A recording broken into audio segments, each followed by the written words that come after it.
The sea swallowed them whole. 100 ships, tens of thousands of sailors, soldiers, and merchants vanished from the Atlantic in a single storm, leaving behind only floating debris and rumors whispered along every European port. Families waited in vain for letters, merchants cursed their losses, and entire fleets were erased from maps as though they had never existed. There was no warning, no recorded battle, no enemy in sight, only the unrelenting, invisible power of the ocean itself. This was not a tragedy of a single ship lost to misfortune. It was the systematic disappearance of a fleet whose loss would echo across continents, destabilizing trade, empires, and lives. How could such an entire armada vanish as if the waves themselves had claimed it deliberately, hiding their dead in an eternal, uncharted grave? From the earliest recorded moments of seafaring, humanity has faced the terrifying truth of the oceans. The very element that provides commerce, conquest, and exploration also possesses a capacity for absolute erasure. Sailors of the ancient world, Phoenicians navigating by the stars, Greeks braving the Aegean, Romans commanding galleys across the Mediterranean, understood that each voyage might be their last. Storms, miscalculations, unseen reefs, and sudden currents could annihilate ships in moments, leaving no survivors and no testimony of what had transpired. The human mind, already accustomed to danger, was pushed to its limit when fleets disappeared without a trace, creating legends that persisted for centuries. Consider a merchant of the Hanseatic League, a young sailor pressed into service on a northern convoy bound for Novgorod. The Baltic was known for treacherous ice floes and sudden squalls. In one night, he might witness 2 of the convoy's ships crushed against hidden shoals, their masts snapping like twigs, crewmen flung screaming into waters that no one would ever see again. Panic would ripple through the remaining vessels. Orders shouted over the wind often fell unheard, and the survivors could only cling to whatever floated, hoping to reach land that might never appear. When a ship disappears in the open sea, it is not merely lost. It becomes erased from memory, leaving those left behind to wrestle with guilt, fear, and the incomprehensible forces of nature. Yet storms were only part of the danger. In many cases, fleets disappeared due to the unseen and silent threats: disease, starvation, mutiny, and misjudged navigation. A squadron of Spanish galleons crossing the Caribbean could be decimated by a single hurricane, while the survivors succumbed to dysentery or scurvy. The smallest miscalculation, a misread current, an incorrectly charted reef, a delayed order, could separate ships that would never reunite, creating islands of isolation in a vast, uncaring ocean. When ships vanished, the economic consequences were immediate and catastrophic: treasure lost, grain undelivered, weapons unaccounted for, and political unrest ignited in capitals far from the waves. The psychological impact was just as devastating as the physical. Mariners learned to fear the invisible, rogue waves that appeared without warning, sudden shifts in the wind, and the hidden reefs that lurked just beneath the surface. Superstition grew to fill the gaps in knowledge.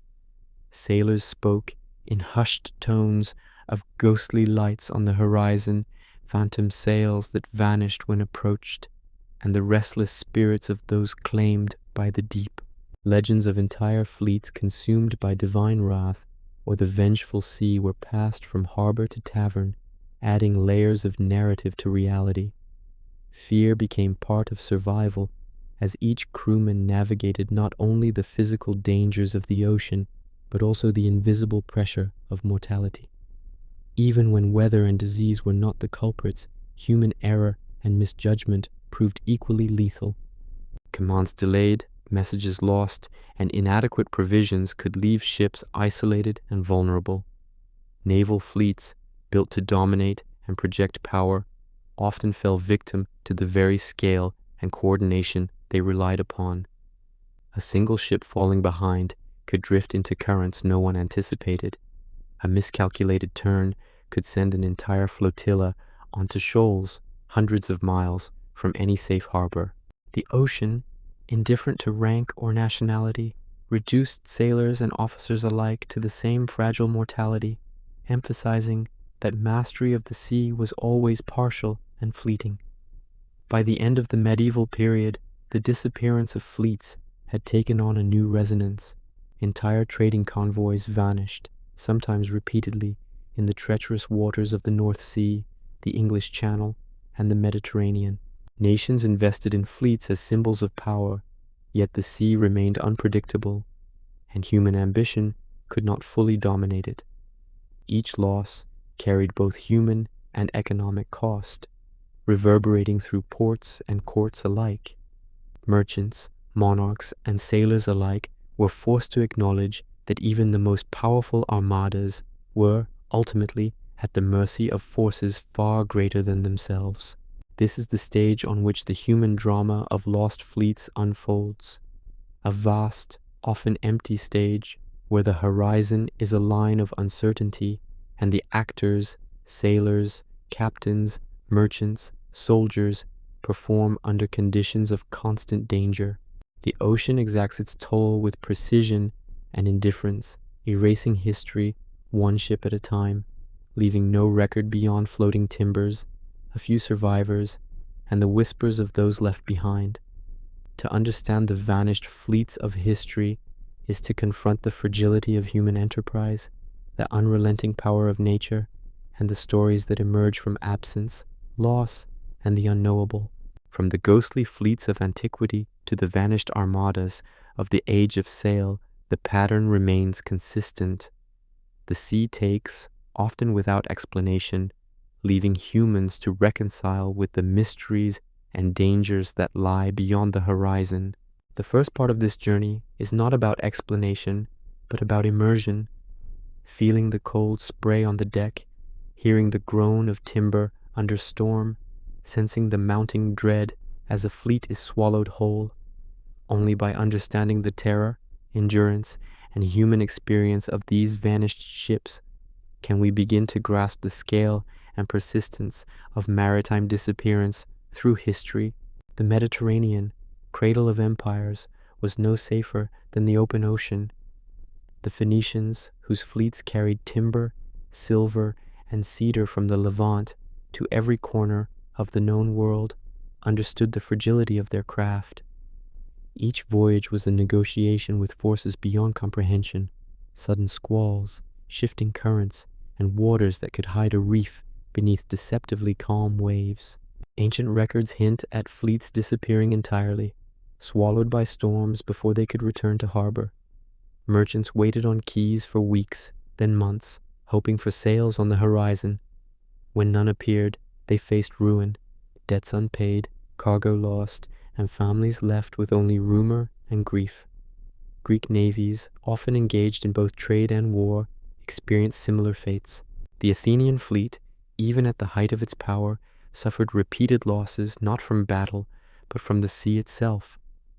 During campaigns against Syracuse, dozens of triremes vanished amidst unpredictable squalls, their crews consumed by waves that no captain could fully anticipate. Survivors described waves towering above oarsmen, dragging vessels beneath the surface in a single, merciless motion. Those who reached land were often debilitated by exposure, disease, or injury, leaving chroniclers to record fleets destroyed without enemy intervention, a phrase that haunted naval strategists for generations. The Romans, masters of the Mediterranean, were not immune. Even in an empire where logistics, discipline, and engineering were unmatched, fleets were lost. One such example occurred during the Punic Wars, when Carthaginian storms claimed Roman ships before they could land on hostile shores. The memory of these vanishings was not only strategic, but profoundly human. Soldiers who had survived battles on land, trained in tactics and discipline, found themselves powerless against the element they had sought to master. The distinction between victory and catastrophe was no longer the skill of commanders, but the whims of the sea. Maritime disappearance carried consequences beyond the immediate loss of life. Trade collapsed in regions dependent on a single fleet, food shortages spread inland, and the political repercussions echoed in distant capitals. Phoenician merchants lost their reputation and credit. Greek city-states faced uprisings due to unfulfilled supply contracts. Roman governors struggled to explain why fleets meant to secure empires' edges vanished without a trace. These disappearances demonstrated a brutal truth. No matter how advanced or disciplined, humans were always subject to the ocean's unpredictability. Beyond storms, other invisible forces threatened fleets. Ancient sailors faced disease, spoiled provisions, and internal dissent. Typhoid, dysentery, and contaminated water could decimate crews in days. Starvation, slow and relentless, undermined morale, sometimes provoking mutiny. Even the most disciplined navies could fracture under pressure, leaving ships vulnerable to storms or enemy attack. The disappearance of fleets was rarely a single cause.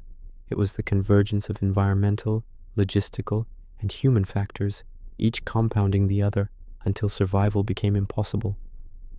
The human experience within these vanished fleets was one of continuous tension. Sailors understood that mastery of the sea was limited. Each dawn was a negotiation, balancing fatigue, hunger, fear, and duty while scanning horizons that might conceal reefs, currents, or unseen storms. Sleep was a liability, distraction a death sentence. The psychological toll of uncertainty was immense. Chroniclers recorded sailors whispering prayers to unknown gods, performing rituals to placate spirits of the deep, and offering sacrifices to avert unseen wrath. These acts were attempts to regain control over a realm that consistently demonstrated its unpredictability. Yet even when a fleet disappeared without a storm or disease, human error often played a decisive role. Miscalculations in navigation could scatter ships across hundreds of miles, leaving vessels isolated in hostile waters. Ancient charts, often imprecise, could mislead even the most experienced captains. Currents, invisible beneath the surface, could push ships onto reefs, while hidden sandbanks claimed entire squadrons. The margins of error were infinitesimal and the consequences absolute. Stories of vanished fleets entered the realm of legend as much as history. The loss of Phoenician ships en route to Iberia, Greek fleets during Sicilian campaigns, and Roman supply convoys became cautionary tales.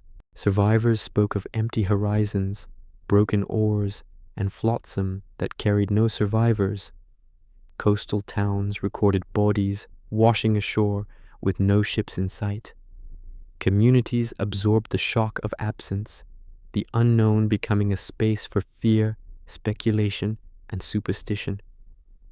Every disappearance reinforced the idea that the sea was not merely a path for trade and war, but an autonomous force capable of obliterating human endeavor entirely. These early disappearances also shaped political and military decisions. States invested in more ships, developed convoy systems, and emphasized discipline to prevent loss. Yet the underlying problem remained. The ocean did not follow human rules.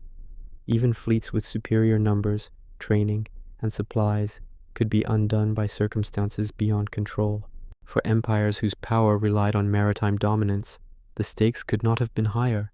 Each vanished fleet represented not just lost lives, but compromised authority, diminished trade, and a stark reminder of human vulnerability.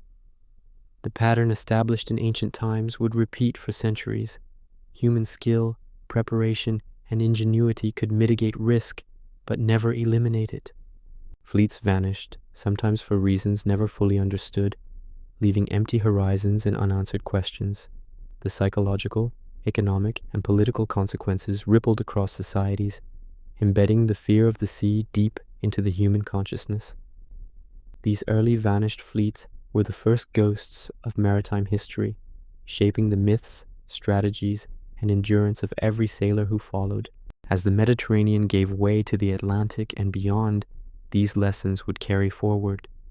Each empire, Phoenician, Greek, Roman, learned, adapted, and rebuilt, yet the invisible threat remained. The ocean's capacity to erase not just ships, but the memory of human effort. In following parts, we will take this story beyond the Mediterranean, into the world of exploration, where fleets ventured into uncharted waters and disappearance became a constant companion to discovery. The horizon offered both promise and peril. As the Mediterranean gave way to the vast Atlantic and the uncharted waters beyond, European fleets ventured into realms that defied measurement, logic, and even imagination. Mariners of the 15th and 16th centuries were pioneers, yet they carried with them centuries of lessons. The sea could destroy ships without warning, erase entire fleets, and leave survivors questioning whether they had truly escaped or merely drifted into a new invisible peril.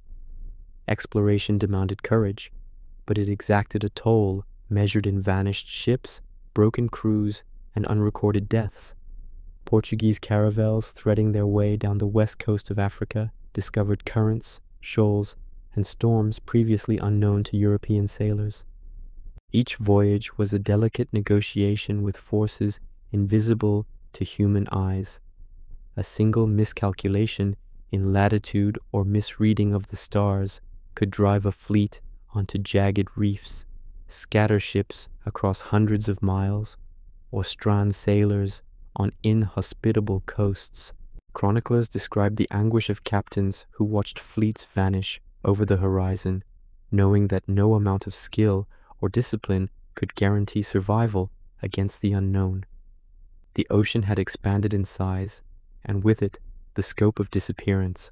Spanish galleons, laden with silver and spices, followed uncertain routes across the Atlantic, guided by rudimentary maps and compasses that could mislead as easily as they directed. Hurricanes and tropical storms in the Caribbean claimed countless vessels, sometimes entire treasure fleets. The human cost was staggering. Sailors swept overboard, captains drowned with their orders unfulfilled, and cargoes worth fortunes lost forever.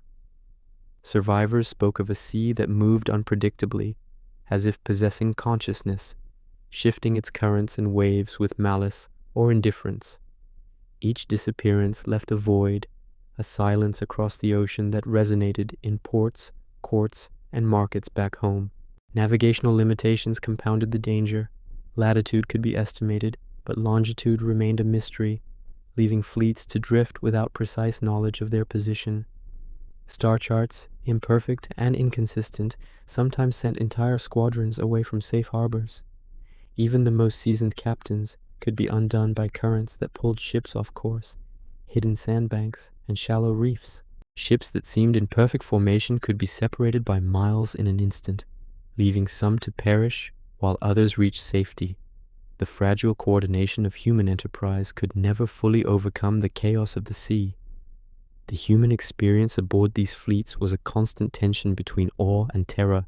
Sailors endured relentless labor, standing watch against the night, scanning for hazards, and tending to sails under storms that could crush ships in moments. Food and fresh water were precious, often rationed to the point of malnutrition and scurvy. Every day became a test of endurance, every decision a question of life and death. Discipline was strict, punishment could be harsh, yet it was also a shield, a measure to maintain cohesion in a world where a single mistake could doom everyone aboard. Yet the ocean's power was indiscriminate. Fleets of the Dutch East India Company, embarking for the Indies, could be decimated by storms hundreds of miles from land. Ships laden with spices, silk, and treasure often vanished, leaving no survivors to tell the tale. Accounts survive of captains who, after months at sea, found only wreckage and driftwood where a flotilla had once sailed in formation. Each disappearance became a legend, reinforcing fear and awe, shaping the psyche of future mariners who understood that preparation could mitigate but never eliminate risk.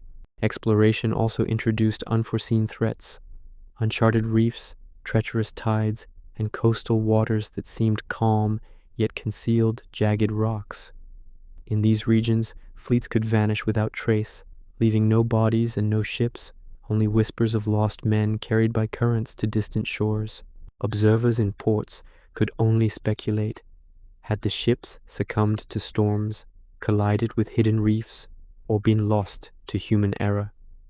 The unknown multiplied, and the ocean became a space where history could be erased as easily as it was written. Disappearance was not always sudden. Sometimes ships drifted for weeks, their crews weakened by hunger, thirst, and disease, only to founder near coasts too remote or inhospitable for rescue. Scurvy, dysentery, and malnutrition silently decimated crews, leaving only the strongest or luckiest to survive. Mutiny occasionally erupted as desperation overwhelmed discipline, scattering fleets and compounding disaster. In these slow tragedies, the sea did not strike in a single moment, but stretched out its cruelty across time, testing human endurance to the utmost. The psychological toll on those who witnessed disappearances was profound. Survivors carried guilt, trauma, and the constant knowledge that their friends, comrades, and captains had been erased from memory. Coastal communities, too, absorbed the shock. Families waited in vain, merchants lost fortunes, and governments had to account for losses that no one could fully explain. Disappearance became a moral as well as practical challenge. Fleets vanished not just from sight, but from the social and economic networks that relied on them. Yet even as fleets disappeared, the human drive to explore persisted.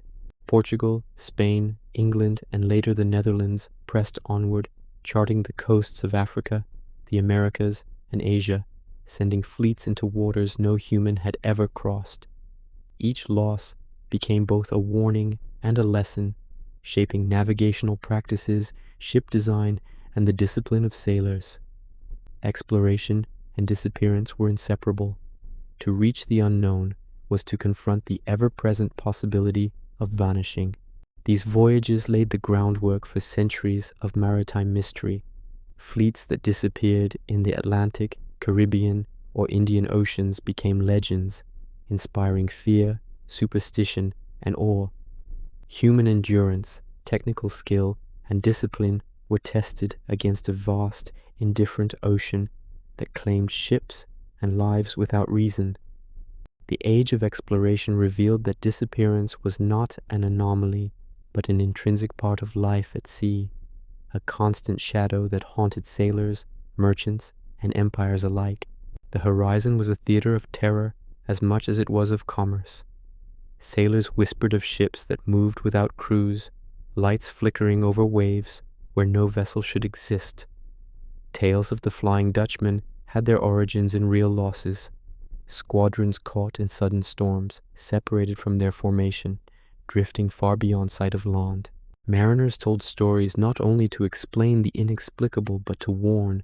The ocean was alive with memory, capable of preserving and erasing at once.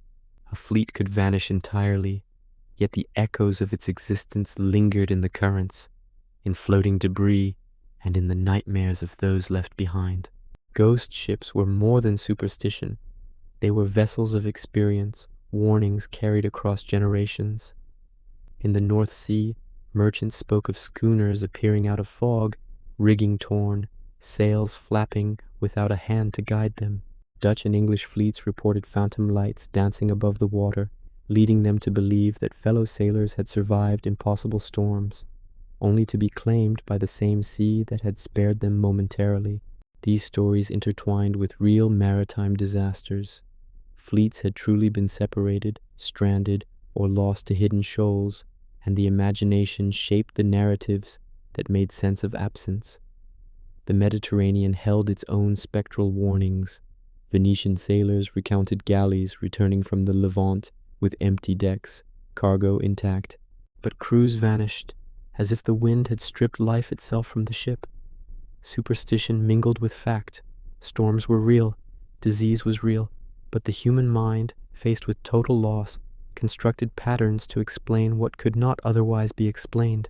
Maritime folklore became a repository for fear and memory, preserving knowledge of invisible threats and turning vanished fleets into symbols of both caution and awe.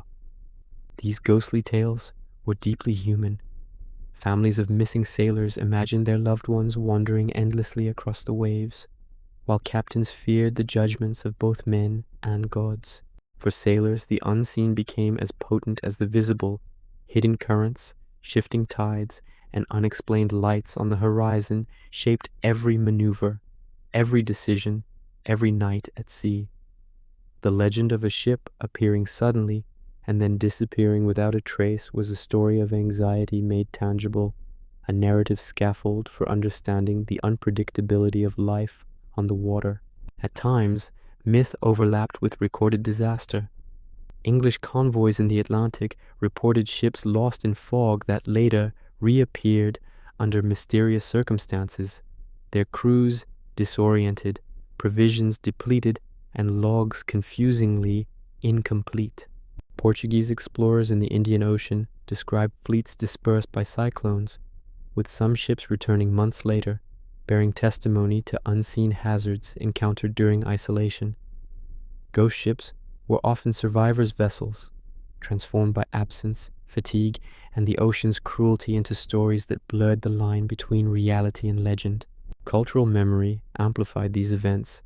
Mariners painted ghostly figures on hulls, left charms at ports, and shared tales that blended moral caution with navigational advice. These stories were practical. A sailor warned of spectral ships might also learn to avoid dangerous shoals or recognize the signs of an approaching storm. Yet they were also psychological. They gave shape to the anxiety of uncertainty, a visible form to an invisible force. The ocean's capacity for erasure, combined with human imagination, produced a shared vocabulary of fear and resilience. Losses in the Atlantic and Mediterranean also carried political consequences. Merchant fleets could be decimated, disrupting trade and destabilizing economies. When ships vanished without explanation, governments and companies had no recourse, forcing them to invest in redundancy, convoys, and increasingly complex navigational techniques. In this way, legend and reality intertwined. Ghost ships were not merely stories, but also indicators of structural vulnerabilities in maritime enterprise, marking the limits of human control over an unpredictable environment. The human stakes remained immediate and intimate. Sailors on remaining ships, hearing tales of phantom vessels, faced heightened tension. Every fog bank, every flicker on the waves, could be interpreted as a threat, real or imagined. Fatigue, hunger, and exposure intensified perception, turning minor anomalies into terrifying portents. Communities on shore internalized the same fears. Ships lost without explanation left families without closure, markets without goods, and authorities without accountability. The disappeared became both absent and omnipresent, shaping culture, policy, and imagination simultaneously. Through these stories, a pattern emerged. The vanished were never fully gone.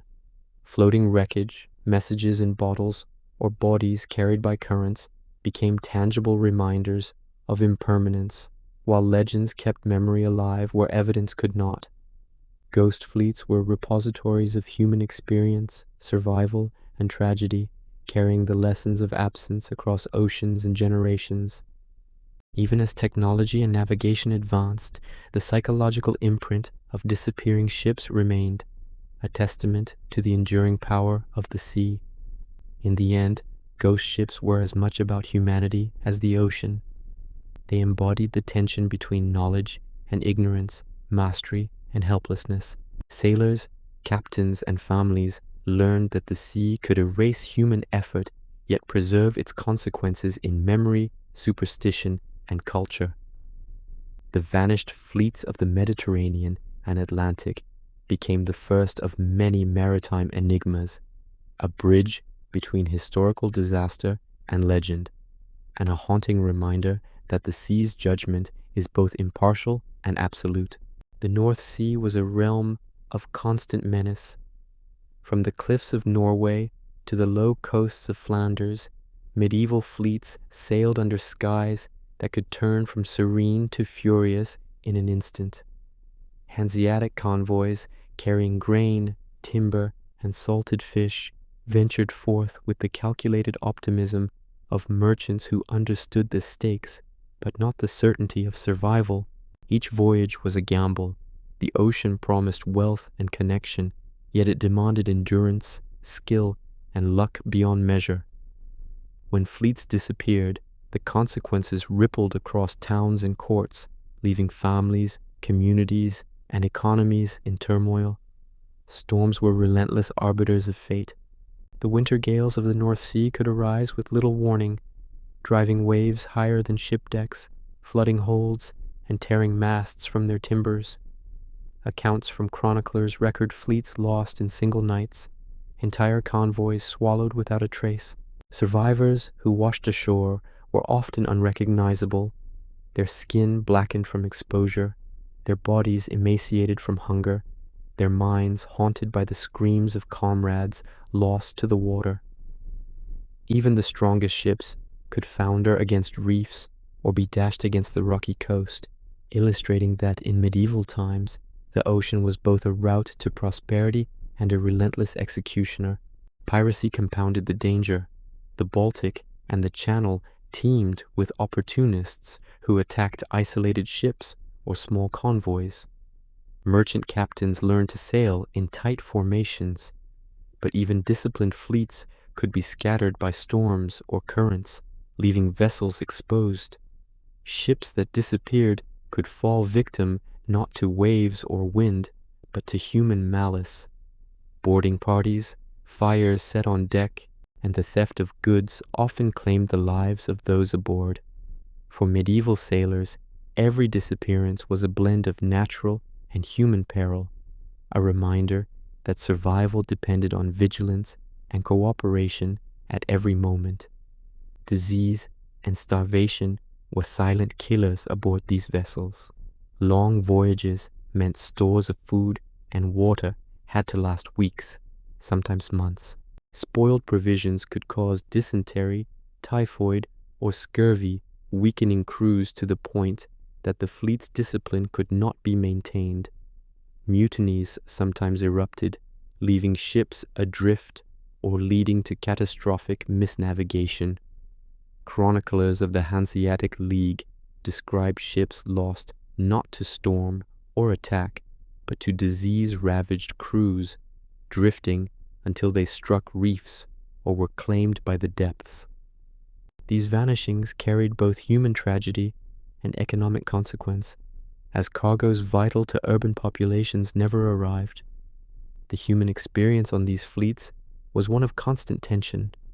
Sailors balanced fear and routine, scanning the horizon for signs of danger while performing exhausting labor under harsh conditions.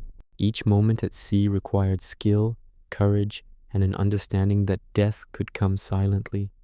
In the roar of waves, the groan of timbers, or the collapse of a mast, fear was tangible, passed down in whispered warnings about phantom lights or sudden swells that seemed to arise from nowhere.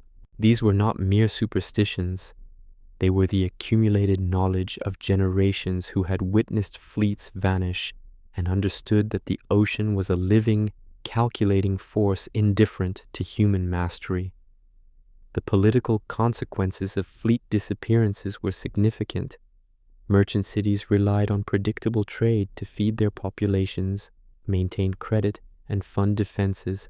A lost convoy could result in famine, social unrest, or bankruptcy. Kings and city councils demanded accountability, yet the sea could offer none. When a fleet vanished without record, leaders were forced to invest in redundancy, additional ships, convoys escorted by armed vessels, or improved navigation. Even so, the ocean's unpredictable nature meant that no measures were entirely sufficient. Each loss reinforced the precarious balance between human ambition and natural power. At the same time, disappearances shaped maritime culture. Sailors adapted, learning to read the signs of approaching storms, the subtle shifts of wind and current, and the behavior of wildlife as indicators of danger. Coastal communities developed emergency practices and rituals, both practical and symbolic, to honor those lost at sea. Disappearing fleets were remembered in song, in memorials, and in the cautious stories passed from one generation to the next. The vanished ships became part of collective memory, shaping not only policy, but the identity of seafaring peoples. Even in peacetime, fleets could vanish. A convoy sailing from Lubeck to Novgorod might enter a fog bank and never emerge, separated by currents and caught unaware by hidden shoals. Survivors might be found days or weeks later, exhausted and half-starved, recounting fragmented tales of separation and near-certain death. These events underscored a lesson learned repeatedly. Disappearance was not merely a matter of violent storms or enemy action. It was an inevitable outcome of life at sea, and the risk was as structural as it was situational. The vanished fleets of the medieval world thus existed on multiple planes: physical, psychological, and social. They reminded sailors that the sea was unpredictable, that human enterprise was fragile, and that survival required skill, discipline, and a constant negotiation with forces beyond control. They also reinforced myth and superstition, blending reality with legend to create a cultural framework in which absence and loss were as meaningful as presence. By the late Middle Ages, as trade expanded further into the Atlantic and the Mediterranean, these lessons became more urgent. Fleets carried not just cargo, but the reputation and power of the cities and kingdoms that commissioned them. The disappearance of even a single convoy could shape markets, destabilize governance, and haunt the imagination of sailors and citizens alike. Human experience, economic necessity, and the capriciousness of the ocean converged, leaving stories of vanished fleets that were as much about endurance and fear as they were about navigation and commerce. The horizon no longer ended at familiar coasts. European fleets, emboldened by centuries of trade and naval experience, pressed into waters unknown, guided by crude charts, uncertain compasses, and the ambition of empires hungry for wealth and dominion. Portuguese caravels traced the west coast of Africa. Spanish galleons crossed the tempestuous Atlantic toward the Americas, and the Dutch prepared fleets bound for the Spice Islands of the Indies. Each vessel carried with it the hope of riches, the authority of kingdoms, and the fragile lives of crews who understood that the sea, vast and indifferent, could claim them at any moment. Storms became more formidable with distance from known lands. Ships sailing the Atlantic encountered squalls that grew taller than their masts, waves that struck with the force of battering rams, and sudden whirlpools that seemed to open beneath the keel.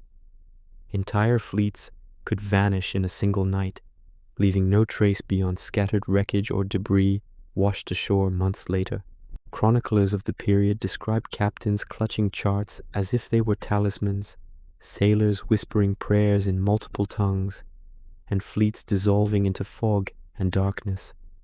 Survival depended not only on skill, but on fortune beyond comprehension. Navigation, still in its infancy, introduced another layer of danger. Latitude could be estimated using the sun and stars, but longitude remained nearly impossible to determine with accuracy.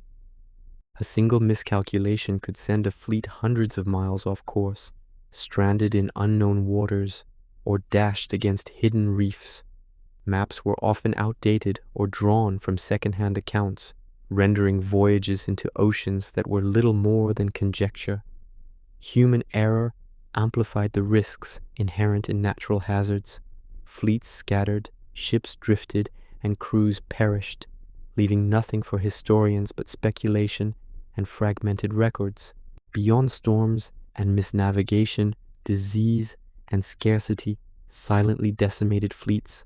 Sailors suffered from scurvy, dysentery, and contaminated water, their bodies weakening even as they clung to deck and mast. Food shortages could provoke desperation or mutiny, fracturing fleets that depended on cohesion for survival. Chroniclers recorded voyages where a third of a convoy perished before sighting land, and survivors spoke of comrades slipping into the sea, too weak to cling to rigging or lifeboats. The disappearance of a fleet was rarely instantaneous. It was a slow, relentless erasure, combining natural, logistical, and human factors into a single, tragic equation. The human experience of these voyages was intense and immediate. Sailors endured relentless labor, standing watch through howling winds, repairing torn sails in the rain, and bracing against waves that threatened to engulf the deck. Each night brought uncertainty.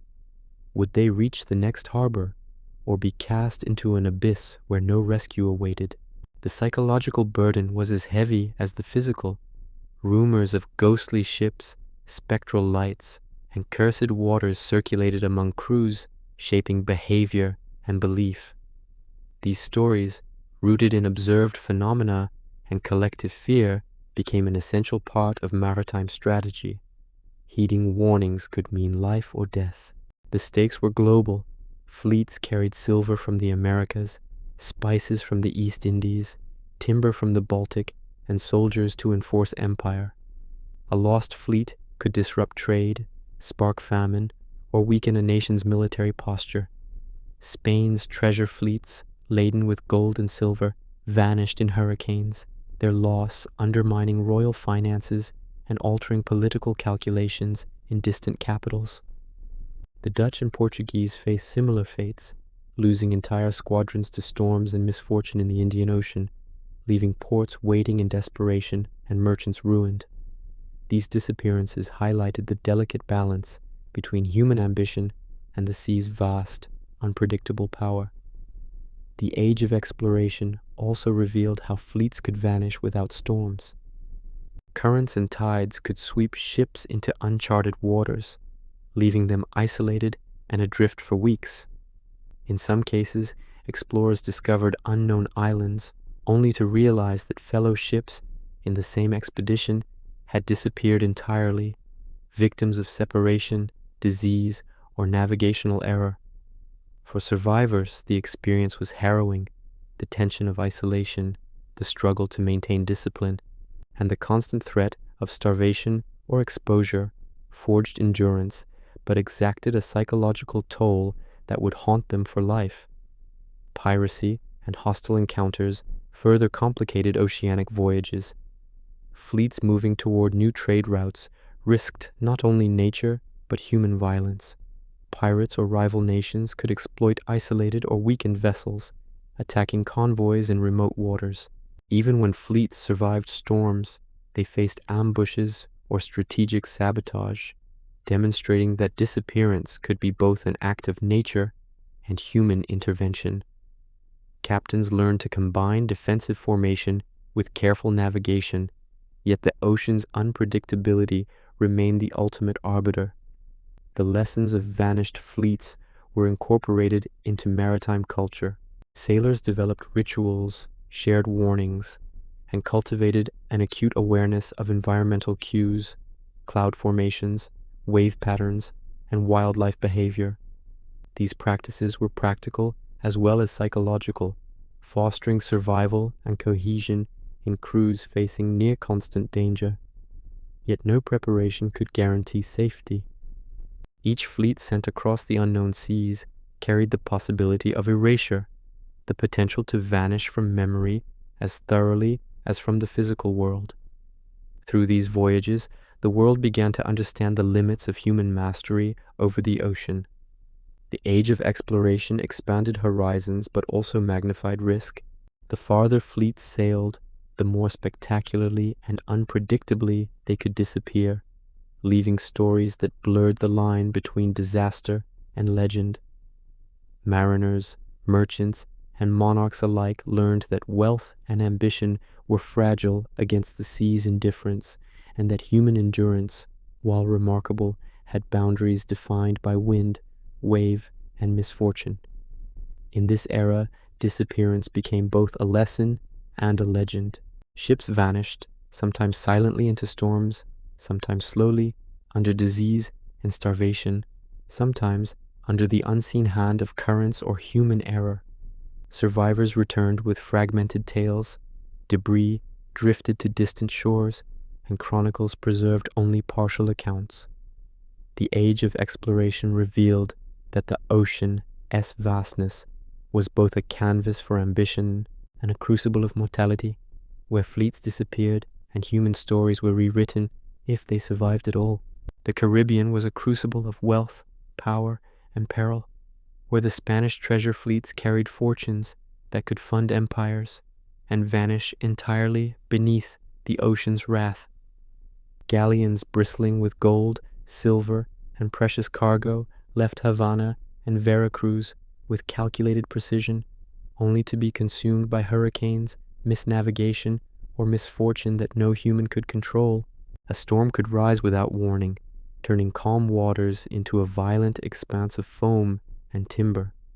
Entire fleets that had set sail in formation could vanish, leaving ports and courts in disarray, merchants bankrupt, and sailors' families lost in uncertainty. The human toll was immediate and brutal. Sailors clung to rigging as waves tore at decks.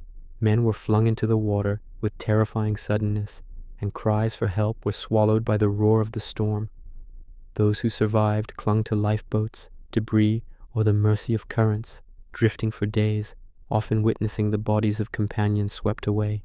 Commanders, trained to lead and disciplined in strategy, found themselves powerless before the chaos of wind and water. The sea offered no negotiation, no rank, skill, or planning could guarantee survival when its fury was absolute. Navigation, even for experienced captains, was perilously inadequate. Charts were imprecise, compasses susceptible to error, and celestial observation often clouded by storms or haze. Treasure fleets, heavily laden and top-heavy, were particularly vulnerable. A sudden squall could heel a galleon dangerously, send cargo shifting within the hold, and make the vessel unmanageable. If the fleet became scattered, individual ships might drift into reefs or shoals that had never been charted. The disappearance of a single vessel could cascade into the loss of an entire convoy, a chain reaction that left chroniclers with only fragments of a disaster they could not fully comprehend. Disease and deprivation compounded the risks. Sailors endured scurvy, dysentery, and dehydration, sometimes losing entire crews before reaching distant harbors. Provisions could spoil in the stifling holds of tropical waters, leading to starvation and weakening the men's ability to work the ship. Mutiny or despair sometimes fractured cohesion, leaving ships adrift and defenseless. The sea claimed them not only with visible violence, but through the invisible, slow erosion of human resilience. Piracy was another specter that hovered over these fleets. The Caribbean was rife with opportunists who struck at scattered or weakened vessels. Pirates and privateers exploited every moment of vulnerability. A galleon slowed by storm damage, a ship isolated from its convoy, a vessel whose crew had been reduced by disease. Many disappearances attributed solely to storms were likely compounded by human intervention, blending natural disaster and calculated violence. Survivors spoke of attacks in whispers, leaving their stories fragmented and uncertain, adding to the legend of fleets that vanished mysteriously. Yet not all fleets were lost to calamity. Some survived storms through exceptional skill, luck, and endurance.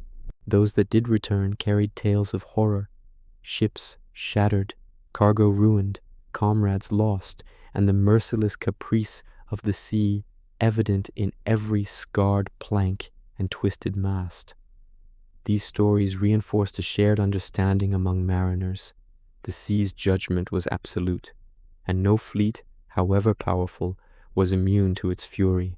In ports, families waited, merchants speculated, and governments calculated risk, each disappearance a reminder that wealth and power were fragile before the ocean.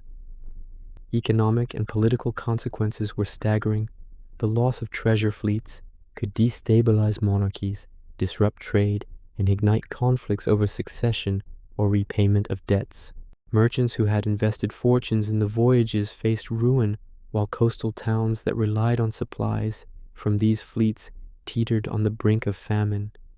Each vanished galleon was not just a human tragedy, but a pivot on which politics, commerce, and empire turned. The sea's erasure of these ships resonated far beyond the waterline, affecting lives, fortunes, and states across continents. The psychological toll on sailors and survivors was profound. Those who returned were often haunted by memory. The screams of drowning men, the sight of comrades swept away, the unceasing roar of a storm that had shown no mercy. Their experiences became stories, warnings, and sometimes myth passed down to instruct future generations. The legend of vanished fleets intertwined with practical lessons about seamanship, storm avoidance, and fleet formation, but it also carried a haunting truth.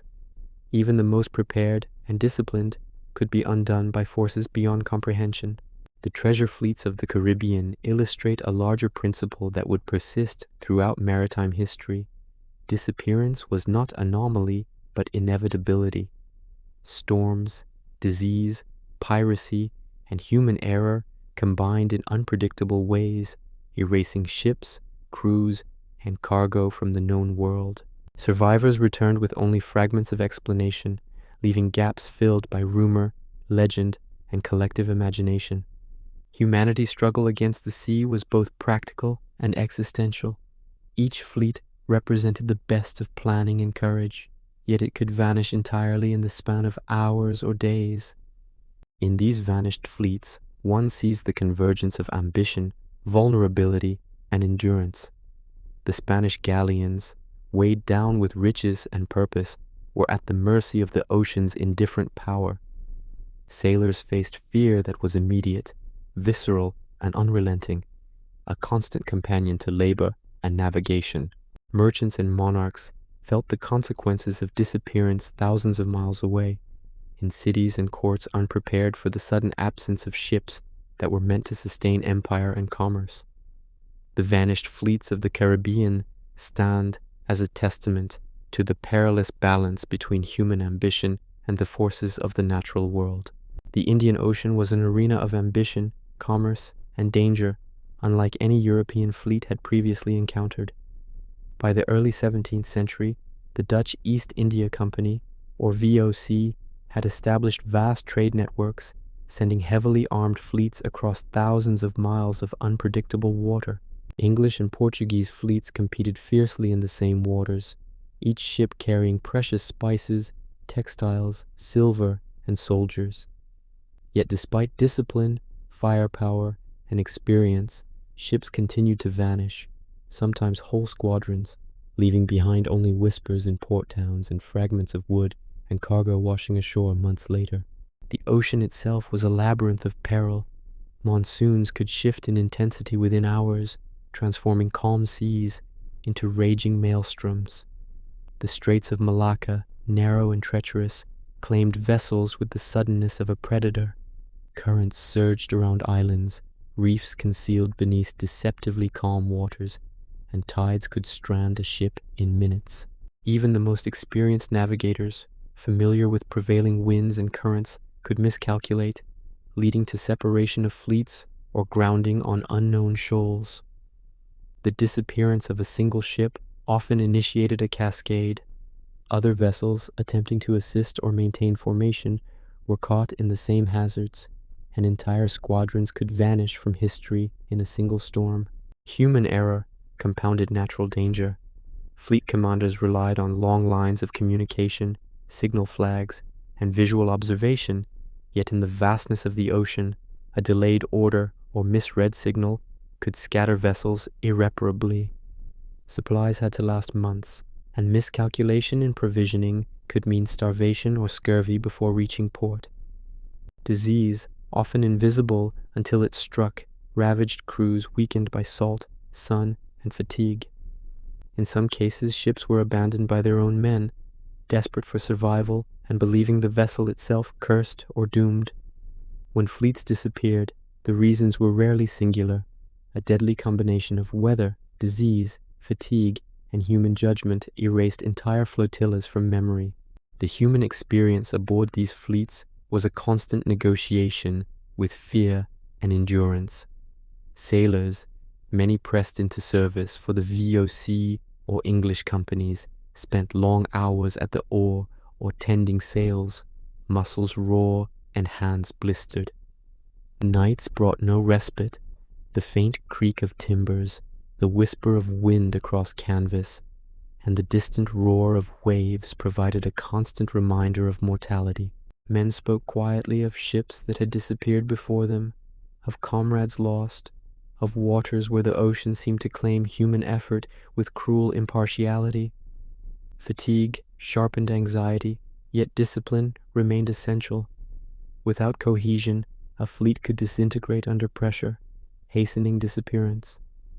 Piracy in the East Indies added another layer of peril. Local and regional pirates knew the waters intimately, striking at isolated or weakened vessels.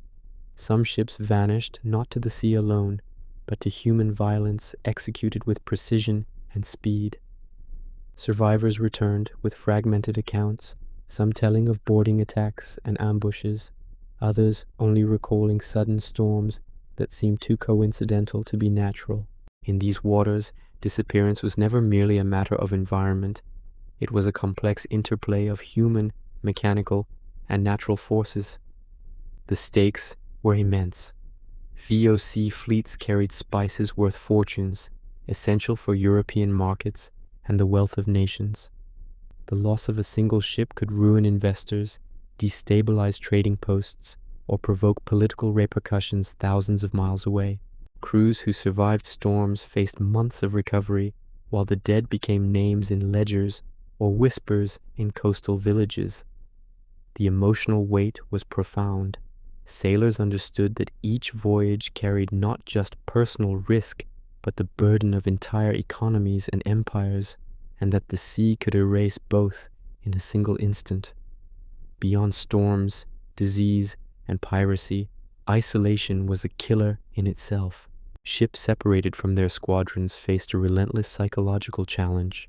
Weeks or months of navigation without reinforcement, limited provisions, and the constant uncertainty of unseen hazards.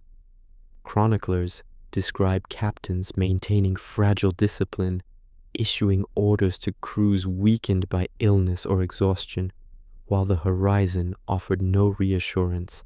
Even minor errors, a misread compass, a misjudged current, could prove fatal, dissolving the carefully constructed order of the fleet into chaos and disappearance.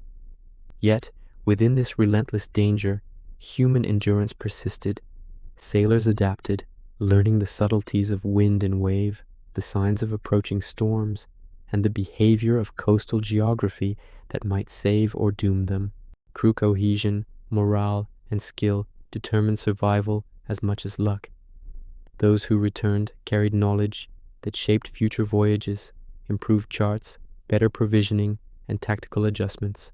Still, even with every lesson learned, fleets continued to vanish. The ocean's unpredictability remained a constant reminder that no amount of preparation could fully conquer its vastness. Disappearance in the Indian Ocean thus carried profound consequences, human, economic, and cultural. The vanished ships were not just absent, they became stories, warnings, and lessons encoded into maritime memory. Ports mourned, merchants recalculated, and sailors internalized caution. The specter of the disappeared shaped navigation, fleet formation, and the very psychology of seafaring. To encounter the unknown waters of the East Indies was to accept that a fleet could vanish at any time, leaving nothing behind but rumor, driftwood, and memory. Through the VOC and English fleets, it became clear that disappearance was not a relic of medieval or Atlantic navigation. It was a persistent feature of life at sea, a force intertwined with human ambition, endurance, and fallibility. Ships vanished because the ocean was vast, indifferent, and sometimes cruel. Crews endured its trials, often returning changed and sometimes not returning at all. These fleets became part of the ocean's secret history, a record of human striving against an element that was both essential and deadly, leaving legends, lessons, and a profound respect for the unpredictable power of the sea. The waters around Southeast Asia were a labyrinth of promise and peril, where islands crowded the horizon, reefs lurked beneath turquoise waves, and monsoons dictated the rhythm of survival. Dutch VOC fleets sailing toward Banda, Malacca, and the Spice Islands carried the wealth of Europe in their hulls: cloves, nutmeg, mace, and crews conditioned by discipline and experience. Yet, these fleets vanished with alarming regularity, swallowed by storms, currents, and unseen hazards, leaving behind ports full of anxious merchants, bereaved families, and accounts that could only hint at what had occurred. Storms in these equatorial waters were sudden and merciless. A convoy could leave Batavia under calm skies and, within hours, find itself caught in winds that tore sails, snapped masts, and pushed ships onto hidden reefs. The monsoon shifted unpredictably, turning well-charted routes into deadly traps. Even the largest galleons, with reinforced hulls and seasoned crews, were vulnerable. Chroniclers record fleets lost without trace, with survivors telling fragmented tales of seas that rose like mountains and waves that broke the strongest timbers as if the ships were toys. Fear on board was omnipresent, a quiet companion that pressed upon sailors as relentlessly as the heat, the salt, and the endless horizon. Navigation challenges magnified risk. Accurate charts were scarce. Compasses could be disrupted by local magnetic anomalies. Currents pulled vessels off course into uncharted shoals. Squadrons relied on visual signals to maintain formation, yet in storms or dense fog, separation was almost inevitable. Ships that fell behind or were pushed off the convoy could drift for weeks, sometimes into enemy waters or isolated reefs, eventually disappearing without record. The slightest error in reading the stars or interpreting tides could turn a voyage meant to secure the empire's wealth into a catastrophe of silence and absence. Disease and malnutrition were invisible but deadly threats. Sailors confined below decks suffered from scurvy, dysentery, and fevers transmitted through contaminated provisions or stagnant water. A weakened crew could not respond effectively to emergencies, making storms, collisions, and piracy even more lethal. Entire vessels could founder with minimal resistance, leaving floating wreckage as the only testimony to human endeavor. In some cases, desperation led to mutiny, with isolated ships abandoned by their crews or lost to uncoordinated attempts at survival. Each disappearance was thus an intricate interplay of natural forces and human vulnerability, with no single cause sufficient to explain the scale of loss. Piracy and local conflict added an additional layer of unpredictability. The Spice Islands were fiercely contested. Portuguese, Dutch, and English fleets navigated not only treacherous waters, but hostile human actors. Raiders knew the waters intimately and could strike isolated ships with deadly precision. Disappearances attributed solely to storms or navigational error often concealed violent intervention. Survivors recounted attacks with broken timbers, slashed sails, and sudden cannon fire, though fear and disorientation sometimes made it impossible to determine how much of a ship's disappearance was nature and how much was human intent. The human toll extended beyond sailors. Merchants, investors, and colonial administrators depended on these fleets for survival, wealth, and political authority. The loss of a single convoy could devastate markets in Amsterdam, destabilize trade monopolies, and jeopardize entire colonial enterprises. Families waited in ports, uncertain whether absence signified death, capture, or some miraculous survival. The disappeared became more than missing ships. They became ghosts in memory, symbols of risk, resilience, and impermanence. Psychological strain aboard these fleets was constant. Sailors endured relentless labor, hoisting sails in heat and rain, standing watch through nights filled with the roar of waves and the creak of timbers, bracing against the knowledge that a single misstep could mean oblivion. Superstition and legend were intertwined with experience. Sailors whispered of phantom lights, cursed waters, and spirits claiming the lost, blending the practical lessons of navigation with the human need to explain absence. The mind itself became a battleground, balancing hope, discipline, and fear, while the ocean remained an impartial arbiter. Despite these dangers, fleets persisted. The VOC and other maritime powers sent vessel after vessel, determined to maintain trade and power.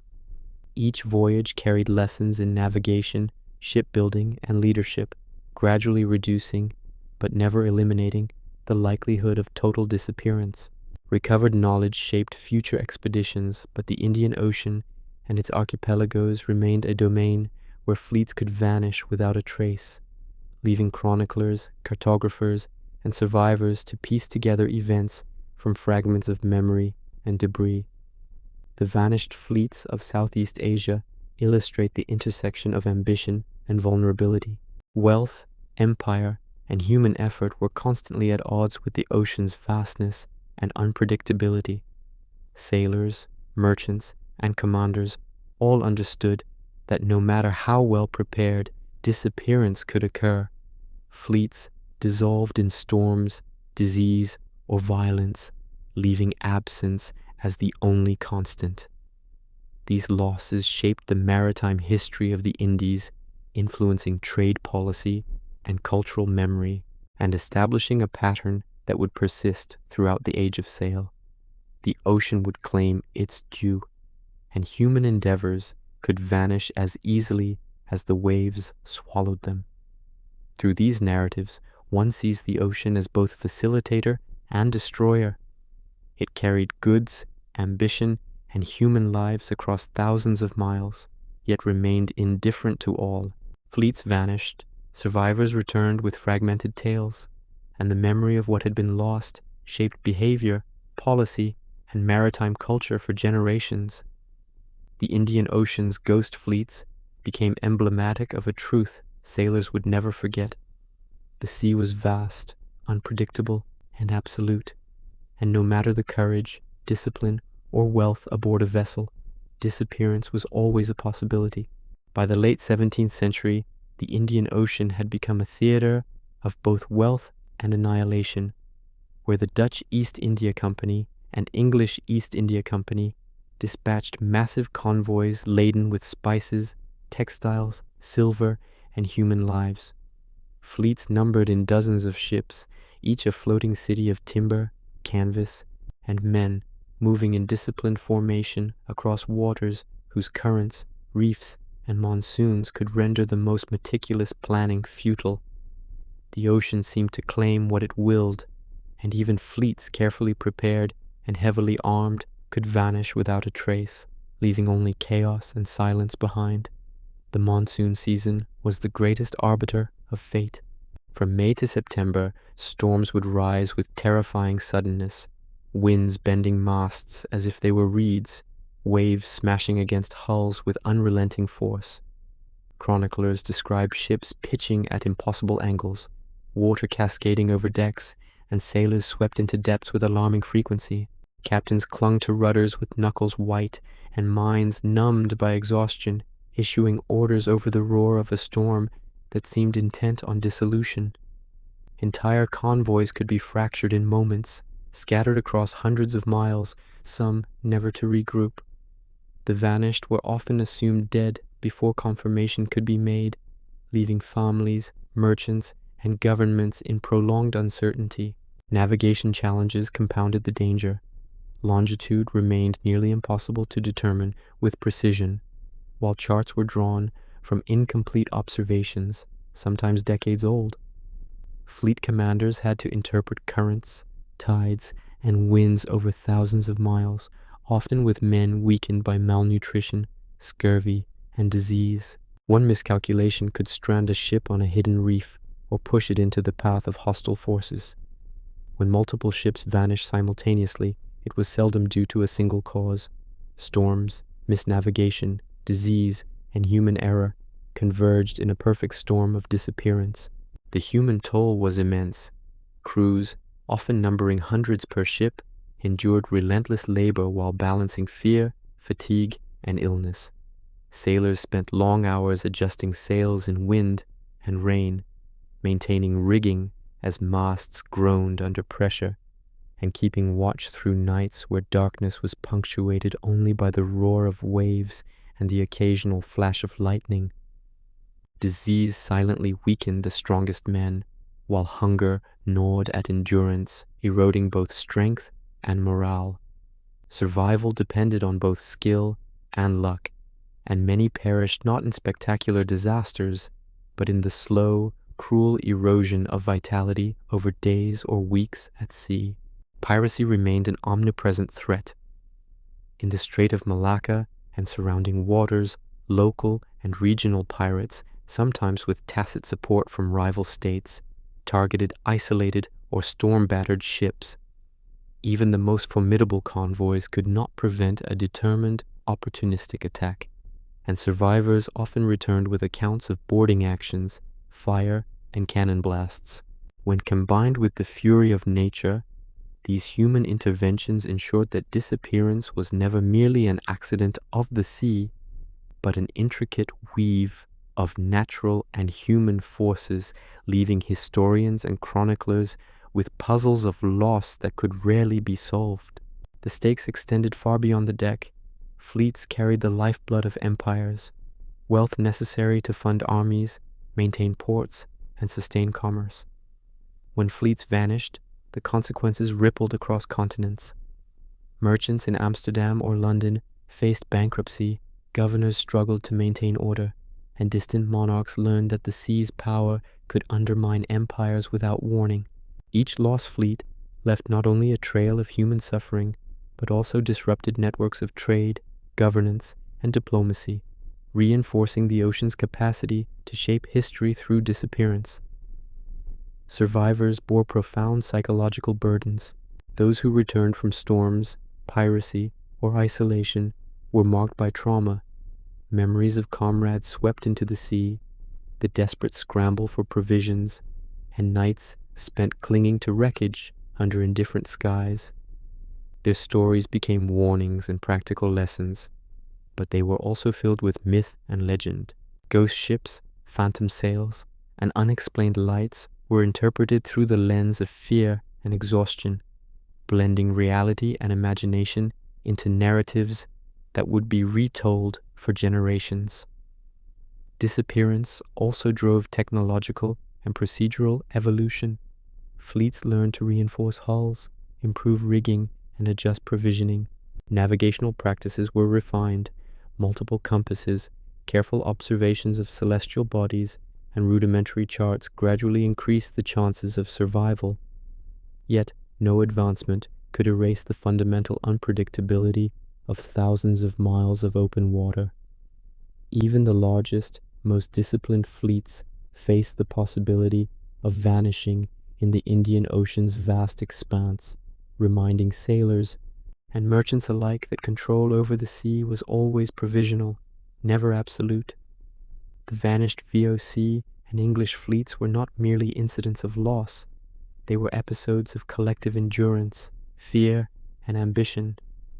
Crews labored under extreme conditions, merchants invested fortunes at risk of erasure, and commanders negotiated the tenuous boundaries between life and disaster.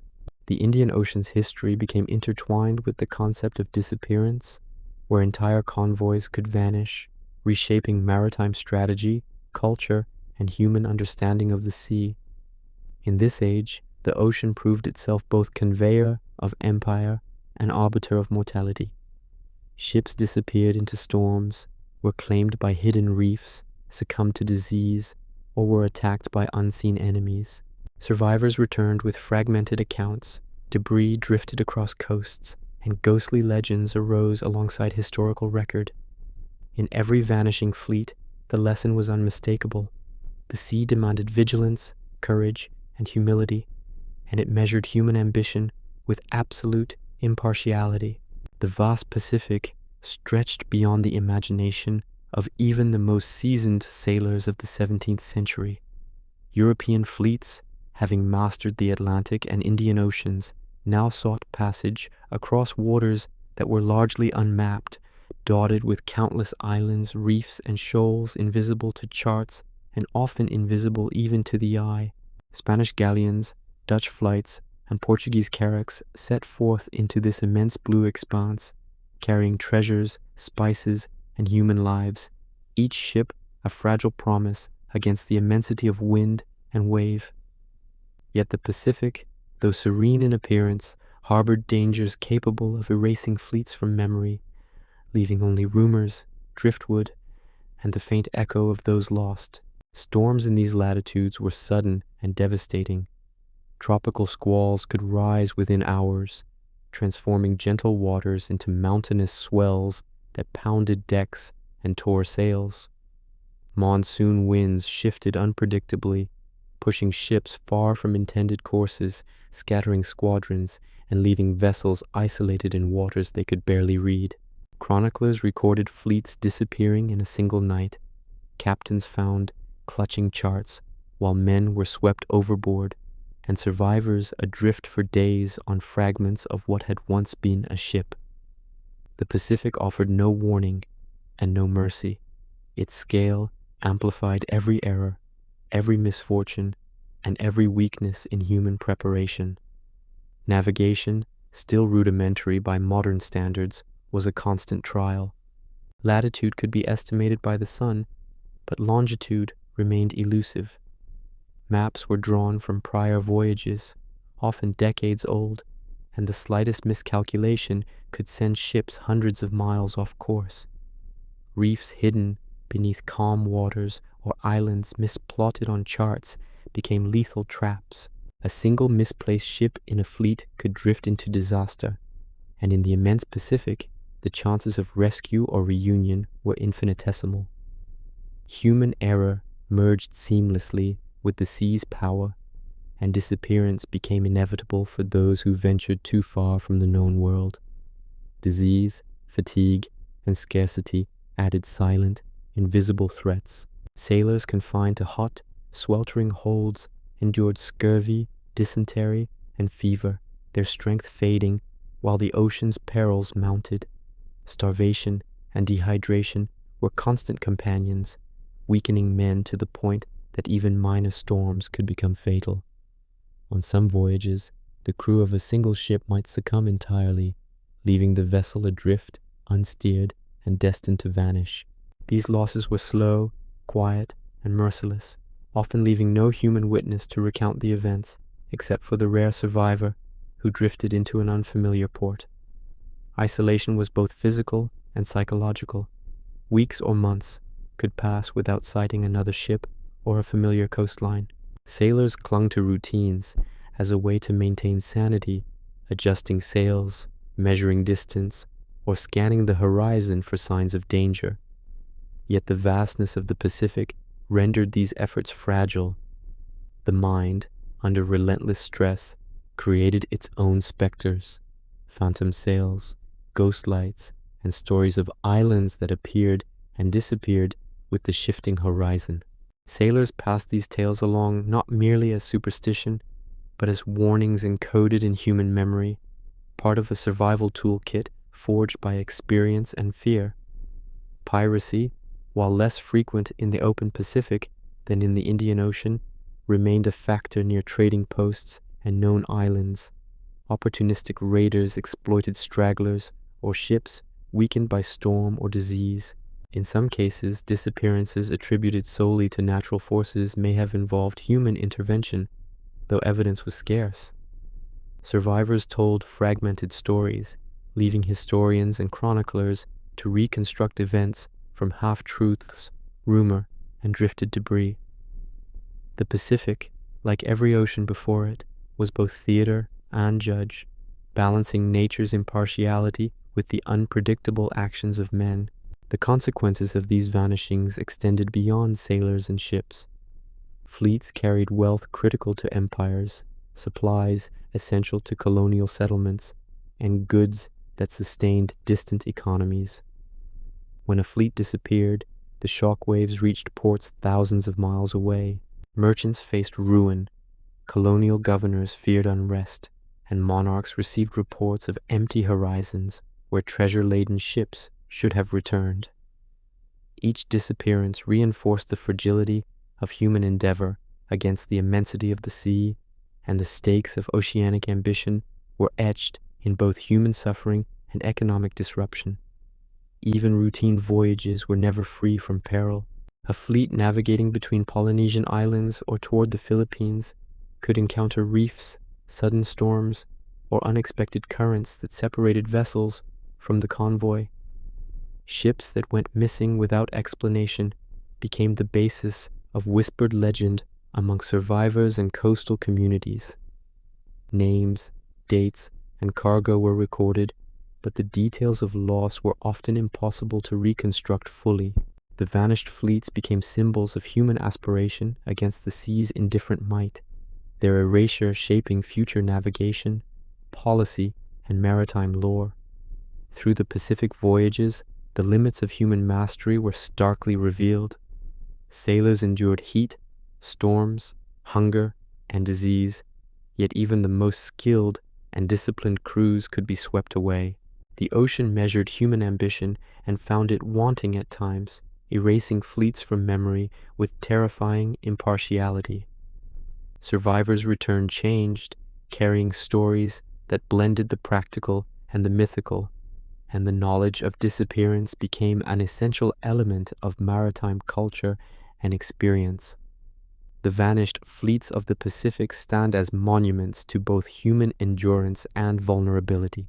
Ships disappeared not because men failed, but because they ventured into spaces where the forces of wind, wave, disease, and isolation converged in lethal ways. The ocean was both a corridor of opportunity and a crucible of mortality, and each vanishing fleet left behind lessons, legends, and a stark reminder. At sea, disappearance was always a possibility, and the human struggle against it was never complete. The Atlantic Ocean, once charted in careful increments by Portuguese and Spanish navigators, had become a vast artery of commerce and human movement by the 17th and 18th centuries. Merchant ships and slaving vessels plied these waters, connecting Europe to Africa and the Americas. The routes were lucrative, carrying sugar, tobacco, cotton, and human lives, but they were also perilous beyond measure. Hurricanes, rogue currents, disease, and piracy made the disappearance of entire convoys a common, almost expected tragedy. Families in European ports, merchants who had invested fortunes, and colonial administrators in the Americas all lived under the constant shadow of loss. Storms dominated the human imagination and the reality of Atlantic voyages. The hurricane season could arrive suddenly, lifting the sea into walls of water that battered ships without mercy. Galleons and slaving vessels, heavily laden and top-heavy, could heel and capsize within minutes. Chroniclers of the time describe fleets breaking apart in the darkness, sailors swept into churning waters, and cargo lost to depths that would never reveal their treasures. For those on deck, the experience was immediate and terrifying. The roar of wind, the creak of timber, and the smell of salt and fear were constant companions. Survival was as much about endurance and vigilance as it was about skill or preparation. Disease silently claimed as many lives as storms. Scurvy, dysentery, and fevers struck crews weakened by malnutrition and unsanitary conditions. On slaving ships, the situation was catastrophic. Crowded, poorly ventilated holds turned human cargo and crew alike into vectors of sickness. Mortality rates soared, and entire voyages could end with the majority of men and enslaved people dead before reaching port.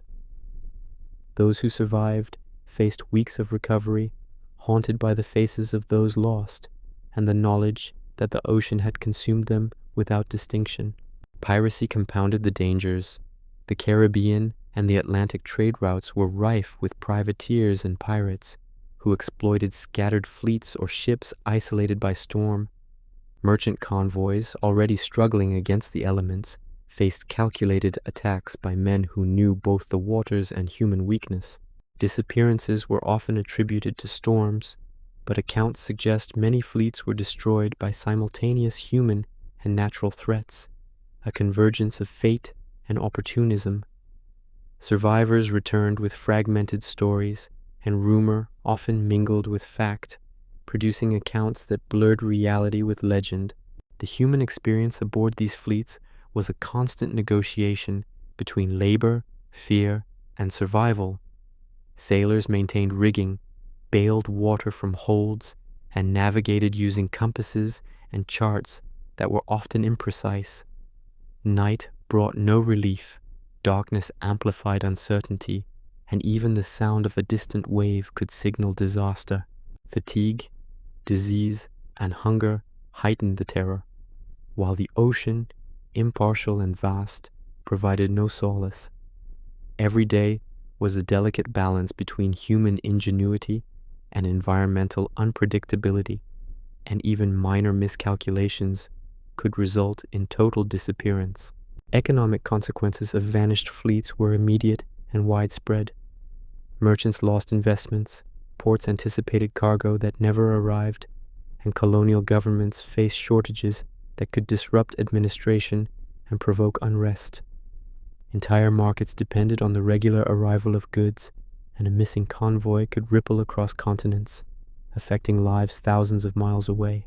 Beyond money, human lives were entwined with these voyages. Families waited in ports for husbands, sons, and brothers who might never return.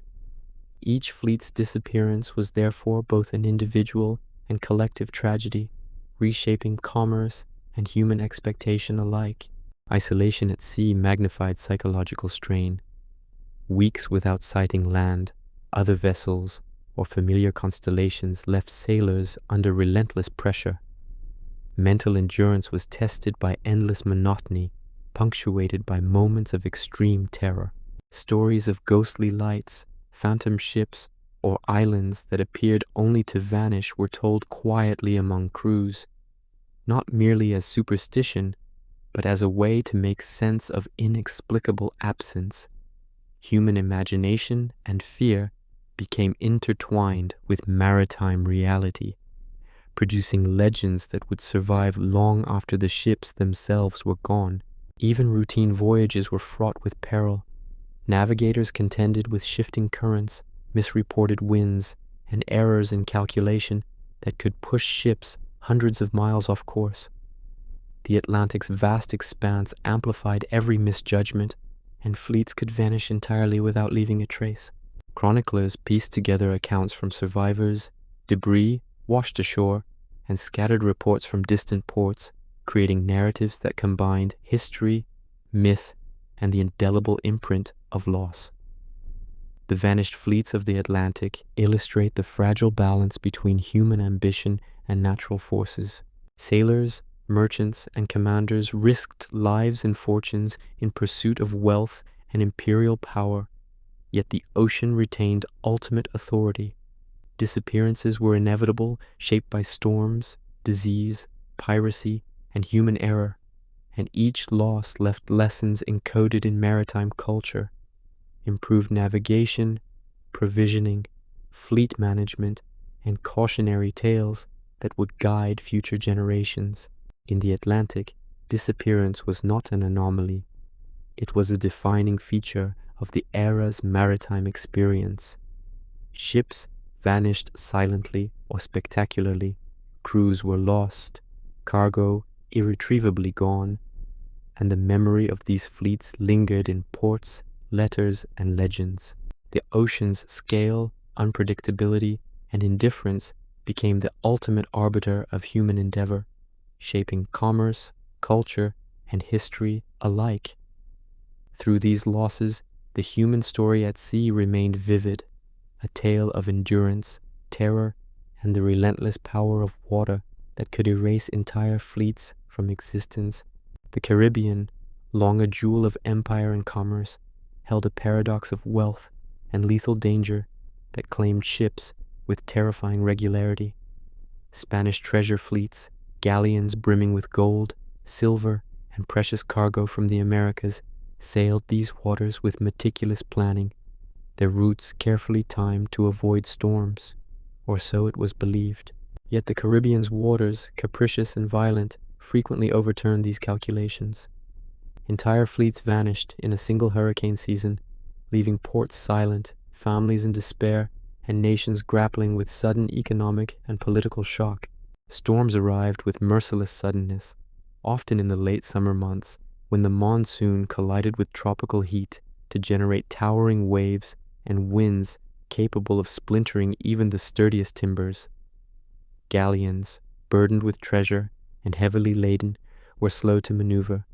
A single rogue wave could heal a ship beyond recovery, sending men and cargo into the roiling depths. Chroniclers describe the cacophony aboard: timbers groaning, waves smashing against hulls, sails snapping like whips, and the panicked cries of men flung into the churning sea. Survivors often clung to debris for days, watching comrades disappear without hope of rescue. Navigation challenges magnified every risk. Currents shifted unpredictably, reefs lurked beneath deceptively calm waters, and charts were incomplete or outdated. Captains relied on experience, celestial observation, and carefully measured logs, yet even seasoned navigators miscalculated, steering entire fleets toward hidden dangers. The slightest error in judgment could scatter a convoy, leaving some ships stranded, wrecked, or drifting alone into oblivion. A hurricane could separate fleets, and once divided, the odds of reunification were slim. Many ships vanished completely, their fates unknown, their cargoes unrecovered. Disease and starvation haunted the crews. Sailors, confined to hot and often overcrowded holds, suffered from scurvy, dysentery, and fevers, weakened by malnutrition and stagnant water. For crews already struggling to maintain discipline and perform physically demanding tasks, illness became a hidden adversary that magnified the ocean's threats. Starving, exhausted, and exposed to relentless elements, men could do little to prevent disaster when storms struck. The sea did not discriminate between the strong and weak. Illness alone could doom a vessel to disappearance. Piracy and privateering compounded these dangers. The Caribbean was a theater of opportunistic violence. Pirates and privateers struck isolated ships, scattered convoys, or those damaged by storms. Some fleets believed lost to the hurricane were likely victims of human intervention, caught between natural forces and calculated aggression. Survivors told fragmented stories of cannon fire, boarding parties, and sudden attacks amidst tempestuous seas, creating accounts that merged human and natural causes into a single narrative of disappearance. The human experience was relentless. Sailors spent hours hoisting sails, repairing rigging, and bailing water, while waves threatened to sweep them away. Fatigue pressed upon them relentlessly. Mental strain intertwined with fear as the horizon blurred between sea and sky. Nights brought no respite. Lightning illuminated the chaos. Thunder shook the decks, and the roar of the storm seemed to mock human endeavor. Captains, responsible for both cargo and crew, faced impossible decisions: maintain formation, save men, protect cargo, or abandon all hope. Choices could mean life or death for hundreds, yet the ocean often made the choice for them. Economic and political consequences followed rapidly. Entire convoys lost meant sudden disruption of trade, bankrupt merchants, and depleted royal treasuries. Ports that relied on arriving treasure fleets faced shortages, and governors had to navigate crises that could threaten social order. News traveled slowly, so uncertainty lingered for months, leaving families, governments, and investors in limbo. The vanished fleets became symbols of human fragility against forces larger than ambition, skill, or preparation. even survivors carried profound trauma. Those who reached shore alive were often forever haunted by the screams of men lost to the sea, the sight of treasure sunk beyond reach, and the knowledge that thousands of lives could vanish in hours. Their tales, told in port taverns, merchant houses, and ship's logs, shaped the maritime culture of the Caribbean, blending cautionary practical lessons with legend. Ghostly images of lost galleons, phantom sails, and unexplained lights were recorded, reflecting the human need to comprehend absence where explanation was impossible. These vanished fleets illustrate a bitter truth. Wealth, planning, and discipline could not guarantee survival. The Caribbean storms were impartial, swift, and absolute. Ships disappeared, crews perished, and treasure was swallowed by the indifferent sea. Every voyage became an intersection of human ambition and natural peril, a trial that measured endurance, courage, and luck. Mariners, merchants, and monarchs learned that in the Caribbean, disappearance was not an anomaly, but an inevitable feature of life at sea. Through the repeated losses of galleons, one observes the convergence of human endeavor and the ocean's overwhelming authority. Each vanished fleet left behind stories, legends, and lessons that shaped navigation, fleet strategy, and maritime psychology. Survivors carried memory, fear, and knowledge, ensuring that even in absence, these ships exerted influence across generations. The ghost fleets of the Caribbean endure as monuments to the ocean's power, the fragility of human ambition, and the unrelenting reality of disappearance on the high seas. The islands of the East Indies, dense with forests and surrounded by shallow reefs, presented both wealth and peril in equal measure. The VOC fleets, tasked with transporting spices, cloves, nutmeg, and mace from these islands to European markets, were among the most valuable convoys ever dispatched. Yet the very value of their cargo seemed to invite misfortune, as storms, disease, and the treacherous geography claimed ships almost as frequently as the ocean itself. Entire fleets vanished in silence, leaving only rumors and trading posts and fragments of driftwood along distant shores. The monsoon winds, shifting with near imperceptible subtlety, dictated the rhythm of sailing, yet even the most experienced captains could misjudge their timing. Squadrons, sometimes consisting of dozens of ships, were vulnerable to sudden squalls that tore sails, snapped masts, and drove vessels onto hidden reefs. A single miscalculation could scatter an entire fleet across hundreds of miles of open water, leaving the separated ships at the mercy of the sea and the unknown. Chroniclers noted the eerie regularity with which fleets went missing, often without survivors, creating a persistent sense of dread among those responsible for dispatching these convoys. Navigation was a constant, high-stakes struggle.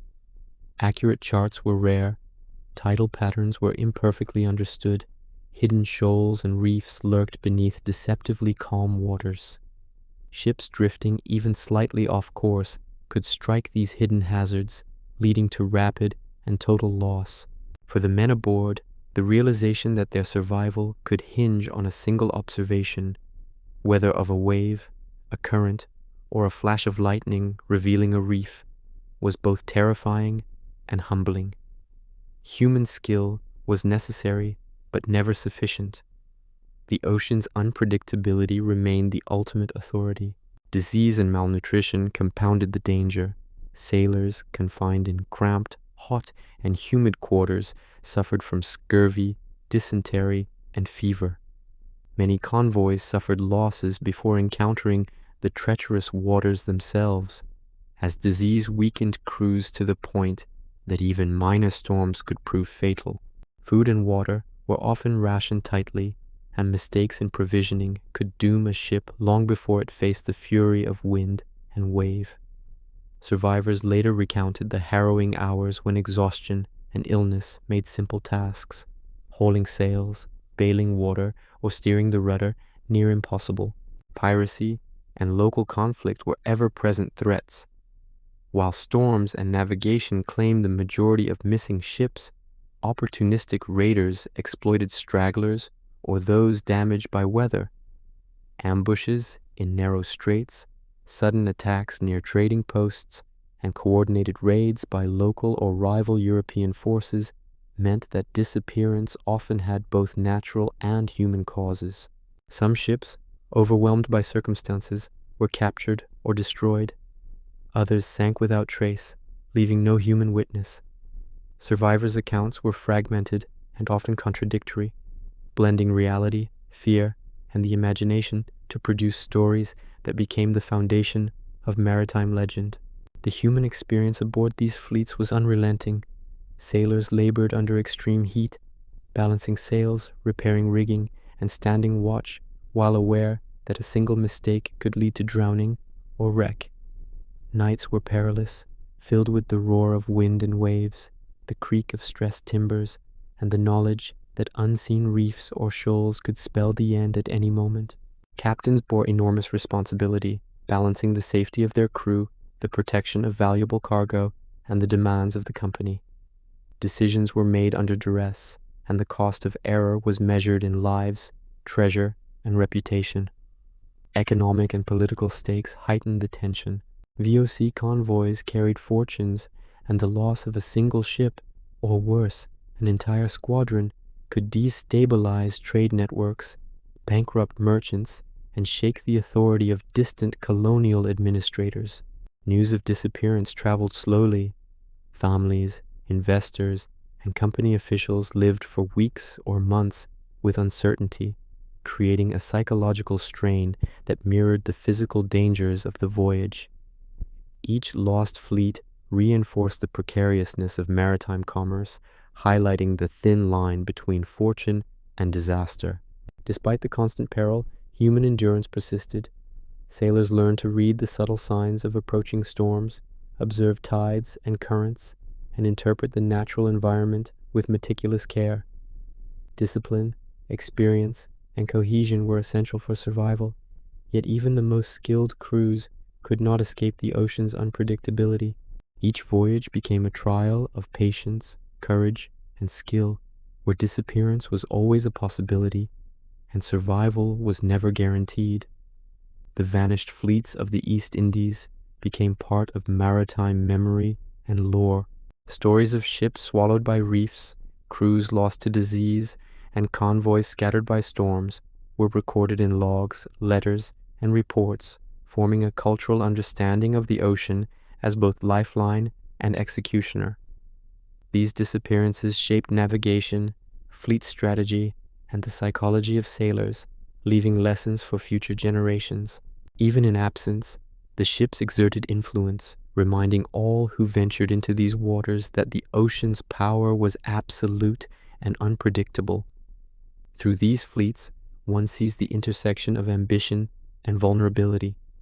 Wealth, preparation, and discipline could not guarantee survival, and the sea's impartiality measured human endeavor with relentless rigor. Ships vanished, men perished, and cargo was lost to the depths, yet human effort continued, guided by experience, courage, and the necessity of commerce. The ghost fleets of the East Indies endure as a testament to human endurance and the relentless authority of the ocean, a reminder that disappearance was never a matter of chance, but of inevitability in the unforgiving theater of the sea. The Bay of Bengal and surrounding waters were a crucible of ambition, wealth, and constant danger. English East India Company fleets navigated these seas with precision, carrying goods that would fill warehouses in London, sustain trade posts, and secure the financial power of an empire. Yet, despite the meticulous planning, the ocean claimed its due, and many ships vanished entirely, swallowed by storms, currents, disease, and human error. For the men aboard, the sea was a relentless adversary, indifferent to rank, skill, or the wealth stacked within their holds. Monsoons ruled the rhythm of travel. From June to September, winds shifted violently, driving waves high enough to overturn even the most robust vessels. Captains attempted to anticipate patterns, timing departures to avoid the worst, yet the scale and power of the bay's storms made prediction nearly impossible. Entire squadrons could be scattered in hours, isolated ships cast into unknown waters, and convoys lost to sudden tempests. Survivors' accounts tell of nights when wind tore sails to shreds, waves broke over decks with deafening force, and men clung desperately to rigging, praying for survival while the sea consumed comrades and cargo alike. Navigation remained treacherous. Charts were incomplete, compass readings often skewed by local anomalies, and hidden reefs and shoals lurked beneath deceptively calm waters. Even a minor miscalculation could strand a ship on a reef or push it far off course. Convoys separated during storms faced long, uncertain journeys through unfamiliar seas, sometimes reaching ports weeks or months behind schedule or never at all. Each decision on deck, each adjustment of sail or rudder carried the weight of survival, and the human capacity for error was magnified by exhaustion and fear. Disease silently weakened crews. Dysentery, scurvy, fevers, and malnutrition claimed lives long before storms could strike. On overcrowded ships, illness spread quickly, and weakened sailors could not perform critical tasks. One mismanaged rope, a delayed order, or a momentary lapse in vigilance could result in a ship being swept onto hidden reefs or overwhelmed by waves. Disease, exhaustion, and natural forces intertwined, creating a perfect storm of disappearance that left few survivors to tell the tale. Piracy and local conflict added further peril. Raiders patrolled straits and trading lanes, exploiting ships isolated by storms or weakened by illness. While storms claimed the majority of vanished ships, human aggression often compounded disaster. Survivors recounted ambushes where cannon fire struck at twilight, boarding parties attacked under the cover of rain, and crews fought desperately as waves crashed around them. The combination of natural and human threats meant that disappearance rarely had a single cause. It was always a confluence of environment, chance, and human vulnerability.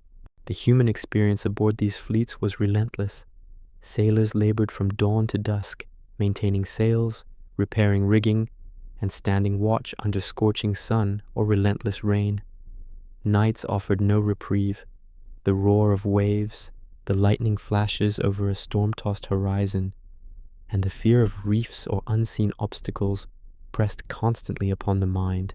Captains bore immense responsibility for both lives and cargo, making impossible choices where success and failure were separated only by luck or circumstance. Every day at sea was a negotiation between endurance, skill, and the indifferent power of the ocean. Economic consequences of disappearances were immediate and far-reaching. Lost fleets meant financial ruin for merchants, disrupted trade networks, and shortages in distant colonies. Letters from anxious families, official reports from company officials, and port logs recorded absence with meticulous care, emphasizing the human and financial stakes. A single missing convoy could threaten political stability in distant outposts and undermine the authority of the company itself.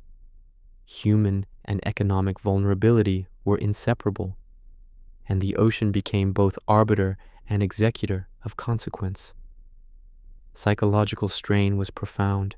Survivors returned physically exhausted and emotionally scarred, carrying memories of comrades swept into the depths, cargo irretrievably lost, and storms that seemed to have wills of their own. These narratives became part of maritime culture, blending practical warnings with legend. Tales of ghostly ships, phantom sails, and unexplained lights persisted among sailors and merchants alike, shaping behavior and perception in ports from Calcutta to London. The experience of disappearance influenced maritime policy, fleet design, and human understanding of the sea. Through the vanished fleets of the Bay of Bengal, one sees the interplay of human ambition, environmental force, and chance. Wealth, planning, and discipline could never guarantee survival. Ships disappeared, men perished, and cargo sank beneath waves. Yet human effort persisted, guided by knowledge, skill, and courage. These fleets, lost to storms, disease, or human intervention, became both historical record and cautionary legend, reminding all who sailed that the sea's power was absolute, impartial, and eternal. By the early 18th century, European powers had begun to push further into the vast expanse of the Pacific, seeking trade, knowledge, and influence across uncharted waters. Ships sailed from Manila, Batavia, and Acapulco, their captains navigating immense distances with rudimentary charts and limited knowledge of currents, winds, or hidden reefs. Each voyage carried not only cargo and crew, but the collective hopes of merchants, empires, and explorers. Yet the Pacific remained an arena of near-total unpredictability, where fleets could vanish entirely, leaving only drifting wreckage, whispered tales, and legends of ghost ships. Isolation was the defining feature of these voyages. Weeks or even months could pass without sighting land, another vessel, or even the familiar constellations that sailors relied upon for navigation. Men lived under the constant weight of uncertainty, performing endless labor to maintain the ship and preserve their own endurance. Sails had to be constantly adjusted to unpredictable winds, rigging repaired under sun and storm, and the constant vigil against reefs and shoals maintained, despite exhaustion. One misjudged course or delayed adjustment could mean grounding, capsizing, or being cast adrift, and the scale of the Pacific magnified every error to lethal consequence. Storms, when they came, were merciless. Typhoons could arise without warning, lifting waves high enough to engulf the decks of even the largest galleons. Sailors clung to ropes and masts as water washed across the decks, while cargo shifted and threatened to destabilize the vessel entirely. Nights offered no respite. The roar of wind and wave, the blinding flash of lightning, and the crushing darkness of open water tested human endurance to its limits. Many ships were lost in such tempests, and entire crews disappeared without a trace, leaving only scattered debris and anguished letters home. Disease silently stalked the crews, compounding the perils of the journey. Scurvy, fever, dysentery, and exhaustion preyed on men weakened by monotony, inadequate provisions, and the oppressive heat and humidity of the tropics. A single outbreak could reduce a ship to half its complement, leaving survivors too weak to manage sails or respond to storms. In some cases, disease alone claimed vessels. Sickened crews unable to maneuver found themselves at the mercy of reefs, shoals, or enemy vessels. Death, whether from nature, illness, or human error, was always present, an invisible force as potent as the waves themselves. The psychological toll was immense. Sailors navigated by the dim light of stars, endlessly scanning for signs of land, currents, or storms, aware that a single misstep could be fatal. Isolation magnified fear. The mind conjured phantom islands, imagined sails on the horizon, and whispered of ghostly fleets mirroring their own. Captains bore enormous responsibility, their decisions separating survival from catastrophe, yet even the most competent leaders could do little when faced with the ocean's immensity. The sea demanded humility, vigilance, and endurance, and it measured human ambition against an absolute standard. Piracy, while less common in the Central Pacific, could still intersect with disaster near trading posts and known islands. Ships straggling from the main convoy or weakened by storm and disease became easy prey for opportunistic raiders. In combination with natural hazards, human threats amplified the peril, producing disappearances whose causes were often impossible to reconstruct fully. Survivors' accounts were fragmentary, debris drifted unpredictably, and reports were delayed, leaving historians to reconstruct events from uncertainty and rumor. The human experience was defined by labor and vigilance. Sailors hoisted sails in oppressive heat, repaired rigging under the pounding rain, and navigated treacherous waters with minimal instruments.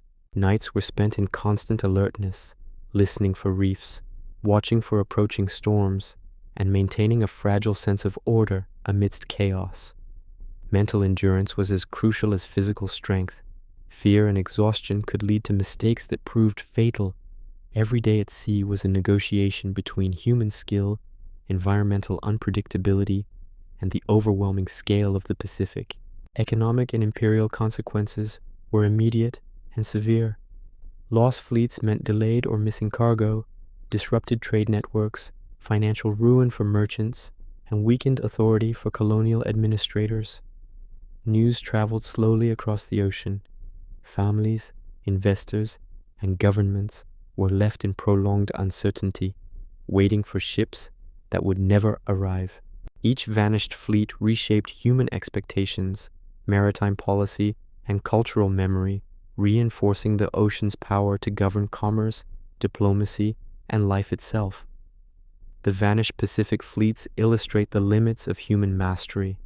Ambition, wealth, and preparation could not guarantee survival. Ships disappeared entirely, men perished, and cargo sank beneath waves, yet human effort persisted. The stories of survivors, debris, and legends became lessons encoded in maritime culture, guiding navigation, fleet organization, and human perception of risk. Disappearance, in these extreme waters, was not the exception, but a recurring reality of the age, shaping the very fabric of exploration and commerce. In the Pacific, the sea was absolute, impartial, and enduring.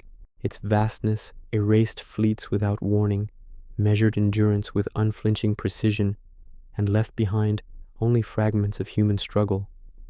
The ghost fleets of these waters remain symbols of the relentless, unforgiving power of nature, human vulnerability, and the enduring fascination with ships that disappeared, leaving stories that bridge history, memory, and legend. By the 19th century, the age of sail had begun to yield to steam, and with it came new expectations of control over the ocean. Engineers and captains believed that mechanization, iron hulls, and more precise charts would mitigate the age-old hazards that had claimed fleets for centuries. Yet even as steamships plied the Atlantic, Indian, and Pacific waters, ships continued to vanish without explanation. The ocean remained absolute, its power undiminished by technology, its scale indifferent to human innovation, and its unpredictability unchanged. Steamships promised speed and endurance, but mechanical failure introduced a new set of perils. Boilers exploded, engines seized, and rudimentary navigation instruments misled crews. Ships could be stranded far from ports, powerless against currents and storms. Mariners who had spent lifetimes learning wind and tide now contended with iron hulls that behaved differently under wave stress, unfamiliar engines prone to catastrophic malfunction, and a growing dependency on technology they barely fully understood. The invisible hand of fate now intertwined with mechanics, magnifying the consequences of error and misfortune. Weather remained the most unyielding adversary. Hurricanes, typhoons, and winter storms swept across shipping lanes with the same ferocity that had toppled wooden galleons centuries earlier. Steamships, faster and heavier than their predecessors, could sometimes outpace minor tempests, yet the sheer power of nature remained indiscriminate. Waves broke over decks, boilers hissed under pressure, and crews scrambled to adjust sails that remained as vital as ever for stability.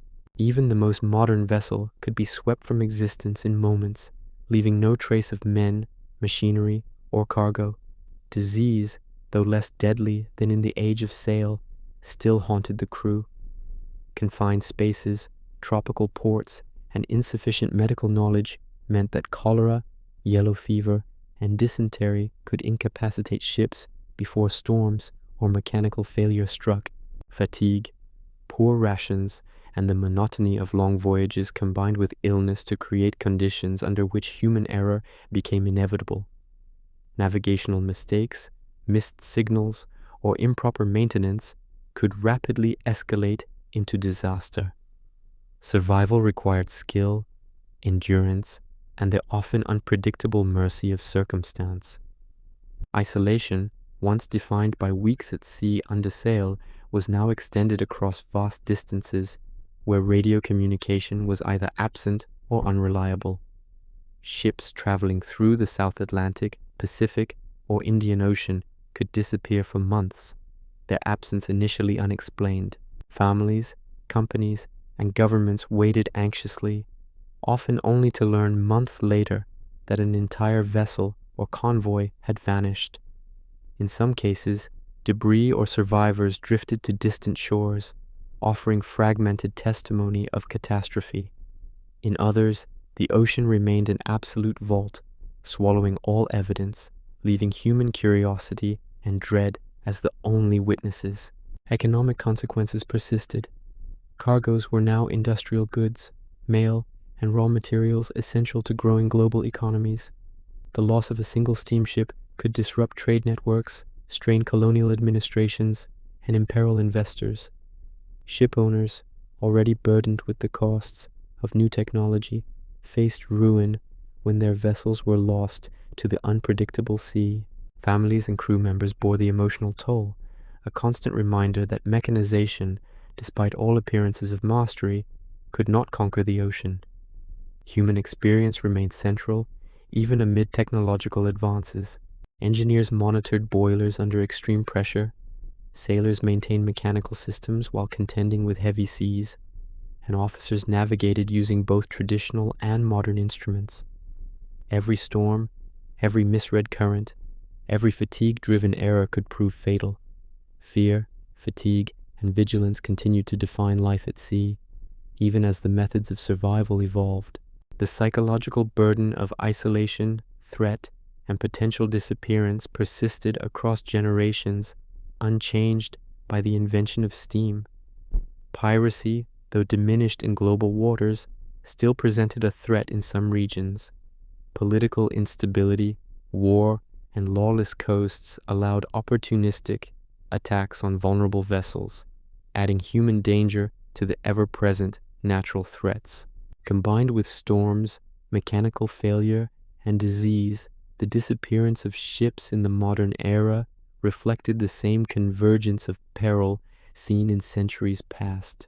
Nature, chance, and human vulnerability converging with lethal precision.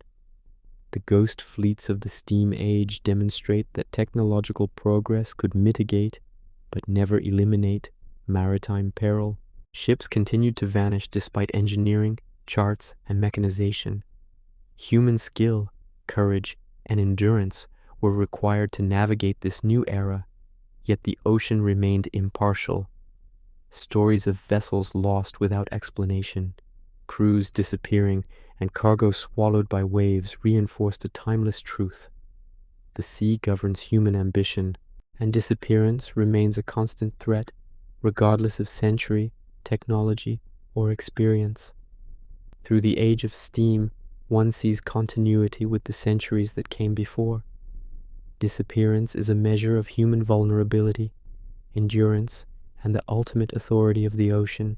Each vanished ship left behind fragments of human memory, debris, and legend, linking generations of sailors to the persistent, awe-inspiring power of the sea. The ghost fleets endure, reminding us that no machinery, skill, or ambition can fully conquer the vast, unpredictable waters that have shaped human history for millennia. Even as centuries passed and navigation became more precise, the human fascination with vanished fleets endured. From galleons lost to hurricanes in the Caribbean, to VOC spice ships swallowed by reefs in the East Indies, to steamships disappearing in the vast Pacific, the pattern remained. Men, vessels, and cargo were vulnerable to forces far beyond human control. These disappearances left no single trace, yet their impact reverberated across generations, shaping commerce, law, culture, and human understanding of the sea. They became the measuring rod of ambition, endurance, and humility. The consequences of these vanishings were as enduring as they were profound. Laws governing maritime insurance, convoy formation, and shipping regulations emerged in response to fleets lost at sea. Governments, merchants, and maritime organizations learned to plan for the unpredictable. They implemented better provisioning, enforced stricter navigation protocols, and refined ship design. Survivors' tales became guides for future voyagers, blending practical lessons with legend, creating a culture in which the knowledge of disappearance itself became a survival tool. The ghost fleets, in their absence, wielded influence over the living. Culturally, these fleets became myth and memory intertwined. Coastal communities preserved stories of ships that never returned, of lights that danced at sea, and of vessels glimpsed only to vanish before they could reach port. Sailors' songs, logs, and diaries recount tragedies alongside miraculous survival, merging fact and folklore. Historians, piecing together scattered records, drifted debris, and oral accounts, constructed narratives that illuminated human ambition, fear, and endurance. These stories reflect the central truth of maritime history. The sea is a crucible of both human ingenuity and human frailty. Psychologically, the vanished fleets shaped generations of sailors. Men who had witnessed storms, disease, or isolated disappearances carried trauma and caution forward, teaching vigilance, respect, and humility. Captains understood that even the most meticulous preparation could not guarantee survival. Crews developed rituals, routines, and superstitions to manage fear, creating a mental armor that allowed them to face the unknown. Disappearance, once a possibility, became a lesson and a reminder of the sea's authority. Even in modern times, ghost fleets remain a touchstone for human curiosity and caution.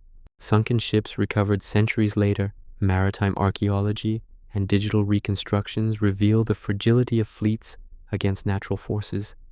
Yet the fascination endures. Why did these ships vanish? How did men endure when confronted with overwhelming odds? Each unanswered question carries the weight of centuries, connecting the present to every navigator who ever faced the ocean's immensity. The vanished fleets are never truly gone. Their absence continues to inform, warn, and inspire. The human story at sea is inseparable from disappearance. Every ship lost was a crucible of endurance, fear, and decision-making. Sailors and merchants, bound by ambition, skill, and the necessity of trade, confronted forces that ignored rank, wealth, or preparation. Each disappearance reinforced the lesson that human effort is remarkable, yet never absolute. The ghost fleets were monuments not only to loss, but to the courage and resilience of those who dared to venture beyond the horizon.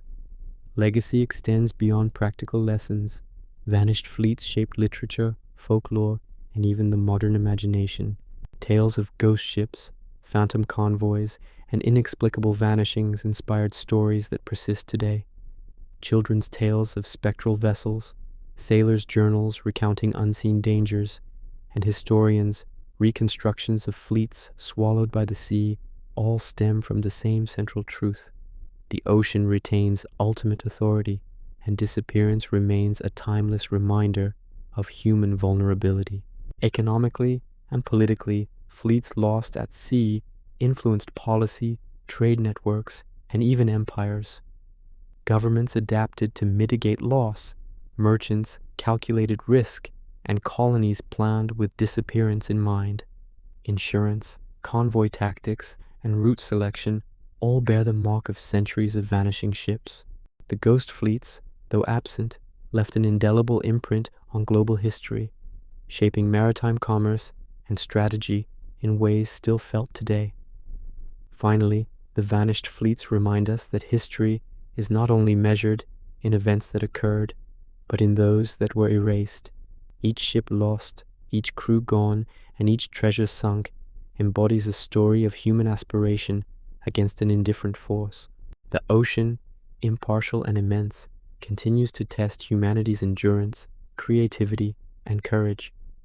These ghost fleets endure in memory, myth, and historical record, standing as enduring monuments to the intersection of human ambition, endurance, and the inexorable authority of the sea. Across centuries and oceans, the story is consistent.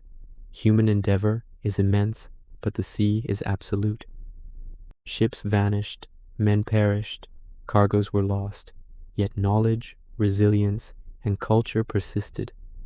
From the Caribbean to the East Indies, the Atlantic to the Pacific, the ghost fleets remain central to our understanding of maritime history, offering timeless lessons on courage, mortality, and the relentless, unforgiving power of the ocean.